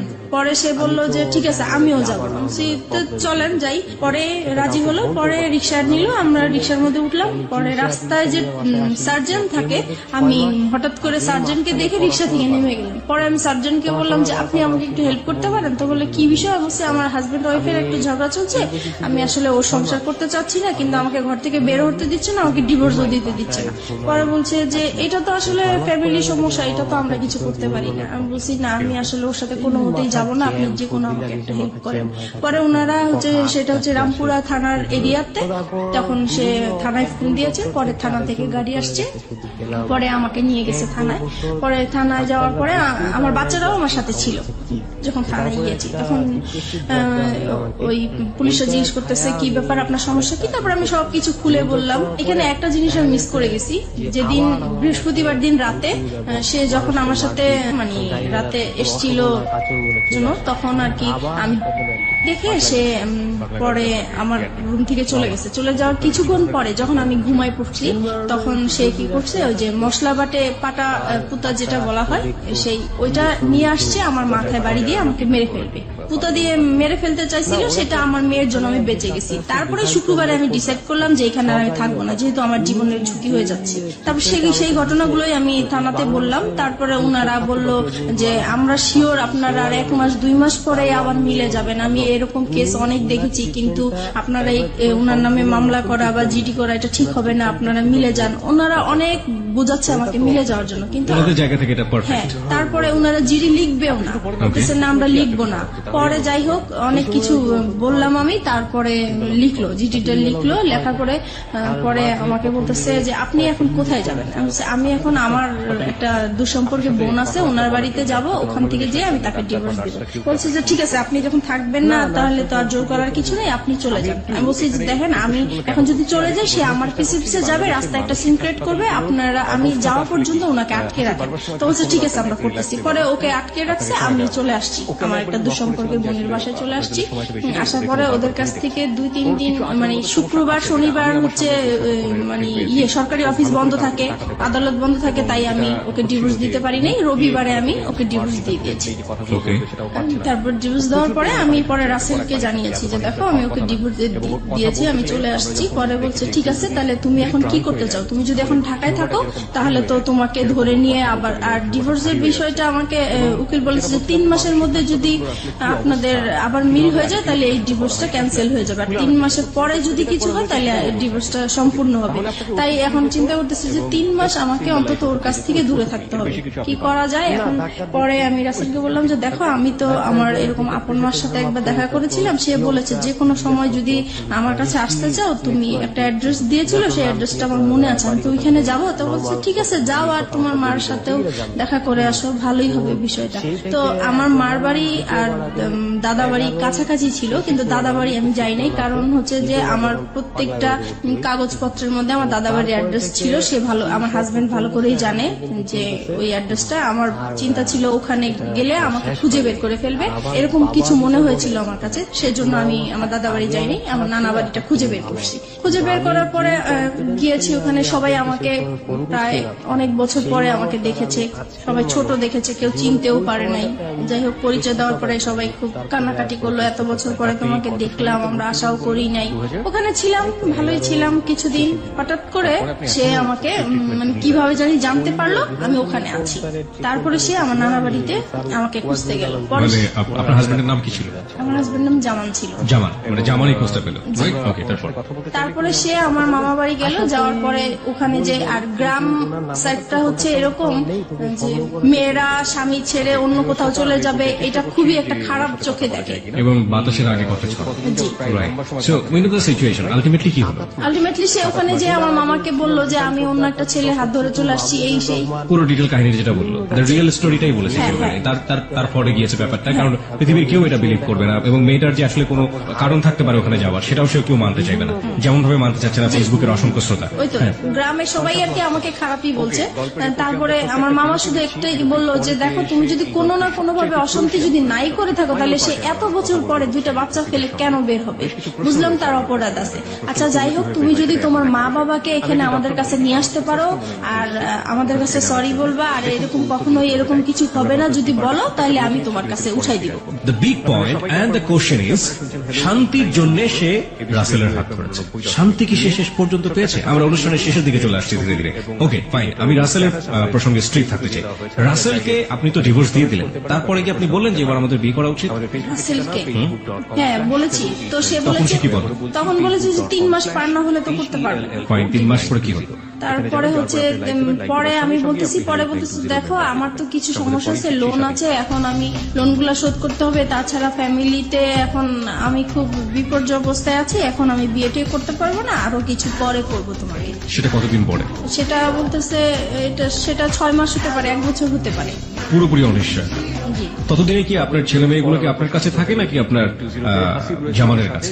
জামানের কাছে। 3 মাস পরে, মানে ডিভোর্স হয়ে যাওয়ার 3 মাস পরে, আলটিমেটলি যখন ডিভোর্সটা অ্যাক্টিভ হয়ে গেল, তাই তো? তখন আপনি কি করছেন? তখন আমি হচ্ছে মানে জায়গায় জায়গায় আশ্রয় নিয়ে বেড়াচ্ছি, যেহেতু আমার নানা বাড়ি চিনে ফেলেছে, নানা বাড়ি আর থাকা যাবে না, সেজন্য আমি আমার মা থাকতো ঢাকায় গাজীপুরে চলে গিয়েছি। তারপরে গাজীপুরে যাওয়ার পরে ওখানেও সে বের করে ফেলেছে। আর ওখানে একটা ইতিহাস হয়েছে, যেটা হচ্ছে যে আমার মার যে দ্বিতীয় হাজবেন্ড, ওনার সাথে আমার হাজবেন্ডের এক্স হাজবেন্ডের আর কি একটা ভালো সম্পর্ক হয়ে গেছে। আর আমার হাজবেন্ড হচ্ছে তাকে টাকার লোভ দেখিয়েছে যে আপনি যদি ওকে আমার হাতে তুলে দিতে পারেন তাহলে আপনাকে টাকা দিব। আপনার হাতে তুলে, মানে ওর হাতে তুলে দিলে লাভ কি হবে? ও কি করতে চায় আপনার সঙ্গে? আমার সাথে মানে সে সংসার করবে। এখনো সে সংসার করবে? এখনো সে সংসার করবে, মানে ডিভোর্স হয়ে যাওয়ার পরও সে সংসার করবে। কেন করবে? কেন করবে সেটা আমি জানি। সে সবাইকে কষ্ট দেখায় যে 2টা বাচ্চার জন্য হলেও আমি তাকে নিতে চাই। সে যত কিছুই করুক না কেন, আমি 2টা বাচ্চার জন্য হলেও সংসার করতে চাই। পরে উনি এরকম আর কি। আর তারপরে এই যখন ওনাকে টাকার লোকটা দেখিয়েছে, তারপর থেকে ওই লোকটা আমাকে সবসময় জ্বালাতন করতো, বলতো চলে যাও, তুমি থাকতে পারবে না আমার বাসায়, এই সেই অনেক যন্ত্রণা করতো। পরে একটা সময় আমার আর ওইখানে থাকা হতো না, আমি খুব কষ্ট পেতাম। পরে আমি চিন্তা করলাম যে আমি এখন কোথায় যাব, সবকিছুই তো হারিয়ে ফেললাম, কার কাছে এখন যে আশ্রয় নিতে পারি। তখন আমার মাথায় একটা জিনিস আসলো যে আমি এখন পর্যন্ত আমার বাবার কাছে যাইনি, আমার বাবার আশ্রয়টা বাকি আছে, আমি সেখানে যাব। পরে আমি বাবাকে খুঁজে বের করলাম, পরে বাবার কাছে আমি আশ্রয় নিলাম। বাবার কাছে আশ্রয় নেওয়ার পরে সে আবার ওই একই ভাবে মানে টের পেয়ে গেল আমি বাবার কাছে আছি। তারপরে হচ্ছে সে আমার সাথে ওইখানে আসছে, আমার বাবার কাছে আসছে, এসে আমার বাবাকে বিশ্রী ভাষায় গালাগালি করলো, আমাকে গালাগালি করলো, করার পরে আমাকে থ্রেট দিল যে মেরে ফেলবে, আমার বাবা সহ মেরে ফেলবে, এই সেই। পরে আমি আবার জিডি করতে গেলাম ওর নামে, যেহেতু আমাকে থ্রেট দিচ্ছে আমি এখন ওর নামে জিডি করবো। পরে আমি রামপুরা থানায় আবার গেলাম, যাওয়ার পরে বলতেছে যে আপনি এখন যে এরিয়ায় আছেন ওই থানায় যেয়ে বলবেন, এখন আর আমাদের কোনো কাজ নেই। তারপরে আমি এখন যে এরিয়া আছি ওই থানায় গেলাম, ওই থানায় যাওয়ার পরে সে আর কি আমাকে জিডিটা লিখলো। তারপরে বলতেছে যে এবার আচ্ছা আমরা তো জিডি লিখছি, আমাকে চা খাওয়ার জন্য পয়সা টাকাটা দেন, কিছু পয়সা দেন। পরে বলতেছি যে দেখেন আমার কাছে তো কোনো পয়সা নাই, আমার অবস্থা খুবই খারাপ। তো বলতেছে আপনাকে দেখে তো মনে হয় না যে আপনার কাছে পয়সা নেই। দেখেন পুলিশ ঘুষ চাচ্ছে আর কি। জি, তো আমি বলতেছি দেখেন সত্যিই আমার কাছে পয়সা নেই। বলে পয়সা না থাকলে আপনি এত পাংপুং করে বেড়ান কেন? তো বলছি এটা তো আমার অভ্যাস হয়ে গেছে, এখন আমি যদি ভালো থাকতে চাই এখন আমি কিভাবে খারাপ থাকবো, ইচ্ছা করে কিভাবে খারাপ থাকবো? বলে অত কিছু বুঝি না, আমাদের চা খাওয়ার জন্য পয়সা দিতেই হবে। তো আমি পরে পার্সটা ওনাকে দেখিয়ে দিলাম যে দেখেন এই যে আমার সত্যি আমার কাছে টাকা নেই। পরে যাই হোক উনি কোন রকমের জিডিটা লিখে আমার কাছে একটা পেপার দিল, দিয়ে পরে বললো যে এবার আপনি যান। পরে বলতেছে আচ্ছা আরেকটা, পরে লাস্টের দিকে ডেকে বলতেছে আপনার হাজবেন্ড আপনাকে কোথায় এরকম করছে, রাস্তায় হয়রানি করেছে? তা বলছে এটা এয়ারপোর্ট এলাকায় করেছে। বলতেছে তাহলে আপনি এক কাজ করেন, আপনি এয়ারপোর্টে একটা যায় জিডি করেন ওনার নামে। পরে আমি কি করলাম, আমি সাথে সাথে আবার এয়ারপোর্ট থানায় গেলাম। তো এয়ারপোর্ট থানায় গিয়েছি, পরে বলেছি সব বিষয়টা। পরে বলছে তাহলে তো আপনি ওখানে জিডি করেছেন, এখানে জিডি তো বারবার তো জিডি হয় না। তা বলছে ওনারাই পাঠাইছে, আমি এখন কি করবো? দেখি আপনার জিডি পেপারটা দেখি। তো ওই এসআইটা পেপারটা দেখে বলতেছে আপনার তো জিডি কমপ্লিট হয় নাই। আমাকে কেন? বলছে না এটা তো থানার সিল থাকবে এবং আপনার এইটা কে হ্যান্ডেল করবে সেই অফিসারের নাম থাকবে, কিন্তু এখানে তো কিছুই নেই। বলে আসলে আমার কাছে উনি টাকা চেয়েছিল তো আমি দিতে পারি নাই, হয়তো বা এটা হয়েছে। পরে উনি আবার ওই থানায় ফোন দিল, তারপর ওনাদেরকে বললো কেন আপনারা এই কাজটা করলেন, তাড়াতাড়ি ওনার কাজটা কমপ্লিট করেন। পরে আমাকে আবার পাঠালো। পরে ওখানে বড় কর্মকর্তা যে ছিল সে আমাকে সরি টরি বলে তারপরে আমার কাজটা কমপ্লিট করে দিল, জিডি করে দিল। এইভাবেই পরে আমি আসছি, পরে শুনতে পারছি যে তার নামে আমি জিডি করছি। সে আবার আমার হাজবেন্ড, এক্স হাজবেন্ড, উনি এসে আবার আমাকে ভয় দেখান, হয় জিডি করেছিস তো কি হয়েছে, আমি তোকে রাস্তায় খুন করে ফেলবো, অ্যাক্সিডেন্ট করাই দিব, এটা করবো সেটা করবো, আমার তোর থানার জিডি করছে, আমার কিছুই হবে না, কোনো যায় আসবে না। সে ভয় দেখাচ্ছে আমাকে, আমি যেন জিডিটা উঠাই নেই। তো আমি বলছি যে না কখনোই আমি জিডি উঠাবো না, আমি জিডি করেছি কেন উঠানোর জন্য উঠাবো না। তারপরে এইভাবেই হচ্ছে আমি ওখানে ওদেরকে সময় দিচ্ছি কাজের জন্য। এইভাবেই পরে একটা সময় আমি কাজ পাই, আমি আলাদা বাসা নেই, এখন বাসা যাব। এই সময় আমার বাবা একদিন রাত্রেবেলা খুব অসুস্থ হয়ে যায়। অসুস্থ হওয়ার পরে আমার বাবা ব্রেন স্ট্রোক করে মারা যায়। তখন আমি খুবই অসহায় হয়ে গেছি। এখন আমি একা একটা মেয়ে মানুষ, আমার বাবা মারা গেছেন, এখন আমি আমার বাবাকে নিয়ে কি করব, কিভাবে বাড়িতে যাব, কি করব? তখন আমি আমার যে আমাকে কাজ দিয়েছে আমি তাকে চিন্তাটা করি। আপনার মাথায় কেউ কখনো আপনি ভুল করলে আপনার মাথায় হাত বুলিয়ে কেউ আপনাকে কখনো বলেছে, কেউ আপনাকে বুকে জড়িয়ে ধরে বাবা বলে আদর করেছে? আপনি আমাকে একটু এই সিচুয়েশন। না, এই ধরনের আদর বলতে যে জিনিস, সেই জিনিসটা আমার পাওয়া হয়নি। তবে আমার বাবা আমাকে অনেক ভালোবাসে। তো বাবার ভালোবাসা, শুধুমাত্র বাবার ভালোবাসা নিয়েই আমি বেঁচে আছি, এটা বলতে হয়। আর সোশ্যালি আমার অনেক প্রবলেম, যেহেতু আমি বারবার বেশ কয়েকবার টপ নিউজ হয়ে গেছি, যেগুলো বললাম। তো আমার এলাকার যে ফ্রেন্ডরা ছিল ওরা আমার সঙ্গে এক সময় ভালোভাবে চলতো, আড্ডা দিত। তো দেখা গেছে যে আমি একটা পর্যায়ে ওরা যতটুকু ম্যাচুরিটি অর্জন করছে আমি ততটুকু ম্যাচুরিটি অর্জন করতে পারি নাই। তো ওদের সঙ্গে আমার একটা পার্থক্য দেখা যায়। সম্প্রতি দেখা গেছে যে আমার খুব ক্লোজ ফ্রেন্ড, সে বসে আছে, আমি গেলাম তাকে জিজ্ঞেস করবো যে কিরে তুই ভালো আছিস, তোকে তো অনেকদিন পর দেখলাম। তো ওর সাথের ছেলে উঠা আমার সাথে সংঘর্ষ বাজায় দিল, তুমুল সংঘর্ষ, একেবারে এমন সংঘর্ষ। তো আমি তো কখনো মারামারি করি নাই, আমার তো এমনি কাপাকাপি অবস্থা, রাগান্বিত চোখে বলছে তুই এখান থেকে চলে যা। তো ওর পাশের ছেলেটা উঠা বিভিন্ন ধরনের মারামারি শুরু করেছে। তখন আমি অপমানিত বোধ করলাম, আমিও কয়েকটা লাগাইলাম। তারপরে এমন মার মারছে যে আমাকে হাসপাতালে অ্যাডমিট করতে গেছে। সেই প্রেসক্রিপশন সবকিছু চিকিৎসার ওইটা আছে। চোখে আঘাত পাই আমি, গলায় আঘাত পাই। আপনার বর্তমান সময়ে কোন ধরনের কোন ড্রাগ আপনি নিচ্ছেন? না, বর্তমান সময় আমি তেমন কোন ধরনের ড্রাগ নিতেছি না। তবে ওই দুই একবার ম্যাচে থাকাকালীন সময় ওই লাইফে একটু গাঁজা টাজা, তারপর ডেক্সপ্রোটিন, এগুলা দুই একবার হয়েছিল। আচ্ছা, ওকে হাসিব, আপনার কাছে আমি ফিরবো। তবে এই পর্যায়ে প্রিয় শ্রোতা, আপনাদের সবাইকে অ্যাড্রেস করছি। হাসিবের জীবনটা আজকে যে পরিবেশে এরকম জায়গাটাতে এসছে, সবচেয়ে কাছের মানুষ যারা ছিলেন হাসিব যাদেরকে নিয়ে এখানে কথা বলেছে, হাসিবের বাবা, হাসিবের সম্পর্কের মা এবং হাসিবের বন্ধু, তাদের কাছে হাসিব আসলে কেমন, শাকিল তাদের সাথে কথা বলেছিল, ওটা এখন শুনবো যে শাকিল তাদের সাথে কথা বলে হাসিব সম্পর্কে কি জানতে পেরেছে তাদের কাছ থেকে। চলুন আমরা শুনি।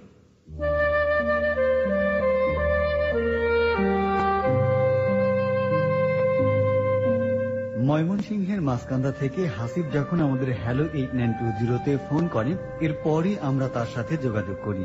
হাসিবের কথা থেকে আমরা জানতে পারি বন্ধুর প্ররোচনায় বিপদগামী হাসিব ছোটবেলা থেকে নিজেকে অন্য সবার চাইতে আলাদা বলে ভাবতে থাকে। বন্ধুহারা হাসিব যখন তার নানা অসুবিধার কথা আমাদেরকে জানায়, তখন তার সম্পর্কে আরো ভালোভাবে জানতে আমরা কথা বলি বর্তমান সময়ে হাসিবের একমাত্র বন্ধু রিফাতের সাথে। হাসিব সম্পর্কে রিফাত আমাদের বলল, সে খারাপ কাজ করতো, খারাপ বন্ধুদের সাথে চলতো। তো আমি তার সাথে চলার পরে এমন কিছু তার ভিতরে পাইনি যে সে দাগে দিচ্ছে, আগে ছিল কিন্তু এখন না। যেটা শুনছি যে তার আচার ব্যবহার খারাপ, ঠিক আছে, আমি ওইটাও তার ভিতরে পাইনি। সে আমার সাথে খুব ভালো আচরণ করে, সবসময় সে বাসার ভিতরে থাকে। তার বাবার সাথে তার মা কিছুটা ঝগড়া বিবাদ হইতে পারছি, যার কারণে তার মা তাদেরকে ছেড়ে চলে গেছে। একটা ছেলে এইভাবে তার ফ্যামিলি কিছু ভুলের কারণে ধ্বংস হয়ে গেছে, এটা আমার কাছে খুব খারাপ লাগে। রিফাতের কথায় বোঝা গেল হাসিবের সাথে অন্য মানুষের মেলামেশা খুবই কম। কাছের মানুষ খুঁজতে আমরা যোগাযোগ করি বহুদিন আগেই সংসার ছেড়ে চলে যাওয়া হাসিবের সৎ মায়ের সাথে। তিনি যা বললেন, আপনি কি করবেন, এর চিকিৎসার প্রয়োজনে লাগবে। আসলে মানসিক সমস্যা আছে, আপনি ডাক্তারদের সাথে যোগাযোগ করেন। আমি অনেকদিন ধরে থাকি না তো, তাই আমি জানি না। ওর বাপু এর সম্বন্ধে ভালো বলতে পারবো, আমি ওনার বাপের সাথে যোগাযোগ করেন। হাসিবকে নিয়ে কোনো কথা বলার ইচ্ছে তার সৎ মায়ের নেই। এরপর আমরা যোগাযোগ করি নিঃসঙ্গ হাসিবের একমাত্র সাথী তার জন্মদাতা পিতার সাথে। তার কাছে জানতে চাইলাম হাসিবের আচরণ সম্পর্কে। ওই তো আমার সাথে তেমন কোনো খারাপ আচরণ করে না, তবে আমি ওর মাঝখানে যে জিনিসটা লক্ষ্য করছিলাম কিছু অস্বাভাবিক আচরণ। একটা ঘরে 3 মাস ছিল, তার সাথে যোগাযোগ করতো না। একদিন আমার হাঁকা মার জোর করলো, আর তখন সে অস্বাভাবিক ঠিক এসেছে। হাসিবের এই অস্বাভাবিক আচরণের বেশ কয়েকটি কারণ আমরা তার কাছ থেকে জানতে পারি। প্রথম কারণ হিসেবে তিনি বললেন, ওর মার মৃত্যুর পর দেখলাম যে বিয়ে করার পর আমার ওয়াইফের একটু প্রতিক্রিয়া দেখা যায়। কিন্তু অ্যাকচুয়াল কথা হলো কি ভাই, যে সবচেয়ে বড় জিনিস হলো মায়ের বিকল্প কেউ কোনোদিন পূরণ করতে পারে না, এটা একটা দুঃখ। দ্বিতীয় কারণ হিসেবে তিনি উল্লেখ করলেন চারপাশের মানুষ এবং তাদের অশুভ আচরণকে। কলেজে বা কোথাও একটা শখ খাইছে, এরকম একটা কিছু আমি।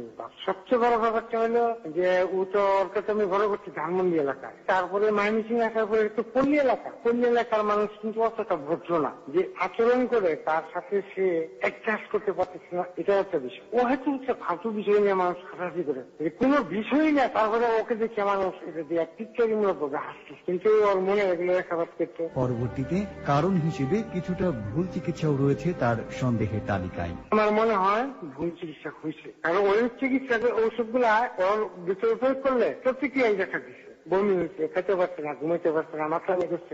হাসিবের জন্য বর্তমানে তিনি যা যা করছেন তা হলো, আমার তো জীবনে আসলে নাই, এত অর্থর দিকে খরচ করছি। আজকে আমার বাসার যদি আপনি গান দেখতে পাবেন, একটা চেয়ার পর্যন্ত নাই। আমি আমার ছেলেটা থেকে খরচ করছি, কিন্তু ও যদি ভালো হয় আমার দুঃখ লাগবে না। এটা আমার ব্যবসায়িক পদ্ধতি, আর কেউ নাই। একমাত্র সন্তানকে সুস্থ করতে তার সর্বস্ব বিলিয়ে দিতেও প্রস্তুত এই বাবা। তার কামনা, দোয়া রাখবেন আমার জন্য, আল্লাহ তৌফিক দেয় এবং আমার ছেলেটাকে যেন ভালো করে আমি আমার জীবনের এই শেষ পর্যায়ে আমি খুব শান্তিতে মরতে পারবো। বিপদগামী শারীরিক ও মানসিকভাবে অসুস্থ সন্তানকে সুস্থ করে এই বাবা যেন সত্যি সুখী হন। টিম হ্যালো 8920 পক্ষ থেকে এই বাবা ও তার সন্তানের জন্য রইল আন্তরিক শুভকামনা। ওকে, শাকিলের কাছ থেকে আমরা বিস্তারিত তথ্য জানলাম। কি বলবো, বলার কি বা আছে। আচ্ছা হাসিব, এখন আপনার সময় কাটে কিভাবে? এখন তো আমি এমন একটা পর্যায়ে অবস্থান করতেছি যে আমি যদি বিয়ে করতে যাই এমন বা রিলেশন করতে যাই, অ্যাফেয়ার করতে যাই, তো সমস্যা হবে। তো কারণ আমি হয়তো সুস্থ হব, কিন্তু সেটা অনেক লেটে, এখন হইতেছি না। এখন তো আমি সুস্থ হচ্ছি না, কারণ মানসিক প্রবলেমটা মানুষের সারে অনেক আস্তে আস্তে, আর সেক্সুয়াল প্রবলেমটা সারতে কিছুটা সময় নেই। কিন্তু এখন তো এই এজে তো একা থাকাটা অত্যন্ত কঠিন, খুবই কঠিন ব্যাপার। না, আপনার কাটে কিভাবে সেটা তো আমরা জানি কঠিন, কিন্তু আপনি কি করেন সারাদিন? সারাদিন আমি বাসায় থাকি, বিকালবেলা একটু হাঁটাচলা করতে বের হই একাই। আর এখন যে আগে যে ইন্টারমিডিয়েট লাইফে এলাকায় যে আড্ডাটা দিতাম, ওই আড্ডাটা এখন আর নাই। আপনি নিশ্চয়ই ভালো কিছুর স্বপ্ন দেখেন ফর দ্য ফিউচার, দেখেন কি? ভালো কিছু তো পড়াশোনা শেষ হয়ে গেলে মানুষের জীবনে ভালো কিছু বলতে তো আর থাকে না। ওকে, আপনার জায়গা থেকে বলেন তো, আজকে আপনি যে জায়গাটায় আছেন, আপনার লাইফটা এরকম না হতে পারতো যদি আপনি কি কি জিনিস পেতেন? যদি এখন আমি মনে করতেছি যে আমি তো ফ্রেশ না, এখন আমার মনে পড়ে অতীতে সেই ক্লাস 4-এ থাকা অবস্থায় যে জিনিসটা আমার ভিতরে ঢুকছিল, সেই জিনিসটা যদি আমার ভিতরে না ঢুকতো তাহলে আমি আর 2 জন মানুষের মতো মানুষ হইতাম। তার মানে ব্যাপারটা বলছেন যে ক্লাস 4 থাকা অবস্থায় কোন একজন বন্ধু আপনাকে যে পর্ন যে বইটা দিয়েছিল, জি সেইটাই আপনার জীবনটাকে অন্যদিকে ঘুরিয়ে দিয়েছে। জি। ওকে, আমরা গল্পের হাসিবের গল্পটা এখানেই শেষ করছি, কিন্তু গল্পের শেষে আমাদের কিছু বলার আছে। হাসিবের জীবনে যে ঘটনাটা ঘটেছে, এরকম ঘটনা আমাদের সমাজে আরো কারো ক্ষেত্রে ঘটে না, বা এই সময়ে বন্ধু বান্ধবদের কাছে ধরনের বই যায় না, বা ক্লাস 3-4 পড়া অবস্থায় কেউ পর্নের স্পর্শে আসে না, বা এই ঘটনাটি একেবারেই কাকতালীয় ঘটনা হবে এটা বলা সম্ভব নয়। কারণ এরকম ঘটনা নিশ্চয়ই কোনো না কোনো বয়সে কোনো না কোনো সময় এটা ঘটে। কিন্তু প্রসঙ্গটা অন্য জায়গাটায়। প্রসঙ্গটা হচ্ছে যে সময়টাতে ওর কাছে এই ছবিগুলো বা যে সময়টাতে ওর কাছে বইগুলো আসলো, আসার পর ও যেভাবে এটার দ্বারা মোটিভেটেড হলো, যেভাবে ওর মধ্যে এক ধরনের অপরাধ বোধ নিয়ে ও দিনের পর দিন সময়গুলো পার করলো। একটা মেয়েকে বোঝার জন্য যে রাইট অ্যাঙ্গেলের দরকার হয়, বা একটা শারীরিক সম্পর্ক বোঝার জন্য যে রাইট অ্যাঙ্গেলের দরকার হয়, সে রাইট অ্যাঙ্গেল থেকে সরে এসে সম্পূর্ণ রংলি লং টার্মে ও চললো, সেই জায়গাটায় ঠিক করে দেওয়ার মতো মানুষ ওর পরিবারে ছিল না। সেই জায়গাটায় ঠিক করে দেবার মতো মানুষ ওর ফ্রেন্ডস লেভেলে কেউ ছিল না। সেই জায়গাটায় ওকে রাইট ওয়েতে চালানোর জন্য যে শিক্ষক বা যে প্যারেন্টাল গাইডেন্সের দরকার হয়, সেই গাইডেন্সটা ওর ছিল না। আজকে ও যে জায়গাটায় দাঁড়িয়ে আছে, ও কিন্তু একের পর এক ভুল করেছে, এবং ও বলছে, আমি স্বীকার করেছি যে কাউকে একটা চিঠি দিয়েছি এবং চিঠির কারণে আমাকে এলাকা টপ সম্রাট বানিয়ে ফেলেছে। কোন একটা মেয়েকে আমি ফিল করেছি এবং সেটা হয়তো কিভাবে প্রেজেন্ট করা দরকার ছিল সেটা আমাকে সে ব্যাপারে কেউ হেল্প করেনি, এবং সেই জিনিসটা করতে গিয়ে আমাকে এলাকায় দুর্নাম ছড়িয়ে গেছে। এবং ওর যখন এন্টারটেইনমেন্টের কোনো জায়গা ছিল না, ও এন্টারটেইনমেন্ট হিসেবে, যেহেতু ওই যে মেয়ের ব্যাপারটা মাথার মধ্যে কাজ করতো, ও একসময় পতিতালয়ে গিয়েছে এবং শশা মেয়েদের সাথে ও মিশেছে, শারীরিক সম্পর্ক করেছে, এবং একটা সময় ও নিজে ভেবেছে, একটা মানুষ একটা সময় একটা গ্রিন সিগন্যাল আসলো জীবনে, যে ও ক্লাসের যে মেয়েটাকে ও প্রথম ভালো লাগলো, সে মেয়েটাকে ও প্রপোজ করতে চায়, ভালোবাসতে চায়, সে মেয়েটা একসময় তার সাথে ভনিতা করলো বা একটা ফান করলো, এবং ফান করার পর ও পুরোপুরি একটা ভালো লাইফ থেকে ও পুরোপুরি ডিটাচড হয়ে পাগল হয়ে গেল, উন্মাদ হয়ে গেল, ওকে পাগলাগারদে পাঠানো হলো। এবং এই যে গাইডেন্সের ব্যাপার, এই যে আদর স্পর্শ দিয়ে বড় করার একটা ব্যাপার, সেই জায়গাটা একটা বিশাল ল্যাক আজকে সোসাইটিতে 25 বছরের যে হাসিবকে উপহার দিয়েছে, সেই হাসিব অন্য জায়গায় থাকতে পারত যদি এই ঘটনাগুলো না ঘটত। কিংবা আমরা বলতে পারি এইভাবে, যে এই ঘটনাগুলো ঘটেছে ঠিকই, কিন্তু তার পাশে যদি মমতাময়ী হাত নিয়ে কেউ একজন উপস্থিত থাকতো, এবং কেউ যদি তাকে প্রতি মুহূর্তে বোঝাতো যে বাবা এটা এরকম না, এটা আসলে এই জিনিস, তুমি যেটা বুঝছো সেটা আসলে এরকম না, এটাতে ভয়ের কিছু নেই, কিংবা এটাকে অপরাধ বোধ হিসেবে নেয়ার কিছু নেই, এটা আসলে বাস্তব জীবনে এরকম জিনিস। এই যে মমতাময়ীর হাত, কিংবা এই যে আদর দিয়ে বোঝানোর যে হাত, যে স্পর্শটা, সেটা যদি তার জীবনে থাকতো, তাহলে আজকে যে 25 বছরের যে হাসিব নিজেকে সুস্থ মানুষ মনে করে না, যে হাসিব একটা ছেলের সামনে সে সাধারণভাবে মিশতে পারে না, সেই হাসিবকে আমরা এভাবে পেতাম না। হয়তো একটা ব্রিলিয়ান্ট স্টুডেন্ট, হয়তো সোসাইটিতে কন্ট্রিবিউট করার মতো অনেক বড় মাপের একজন বুদ্ধিমান একজন মানুষ হিসেবে তাকে আমরা পেতাম। আমি হাসিব যেটা শুনেছি আপনার সম্পর্কে, শাকিল তো আপনার সঙ্গে পুরো ব্যাপারটা ডিল করেছে, কথা বলেছে আপনার সঙ্গে, পুরো স্টোরিটা আমাকে শুনেছে, তারপরে আপনাকে আমরা নিয়ে এসেছি হ্যালো 8920 তে। আমি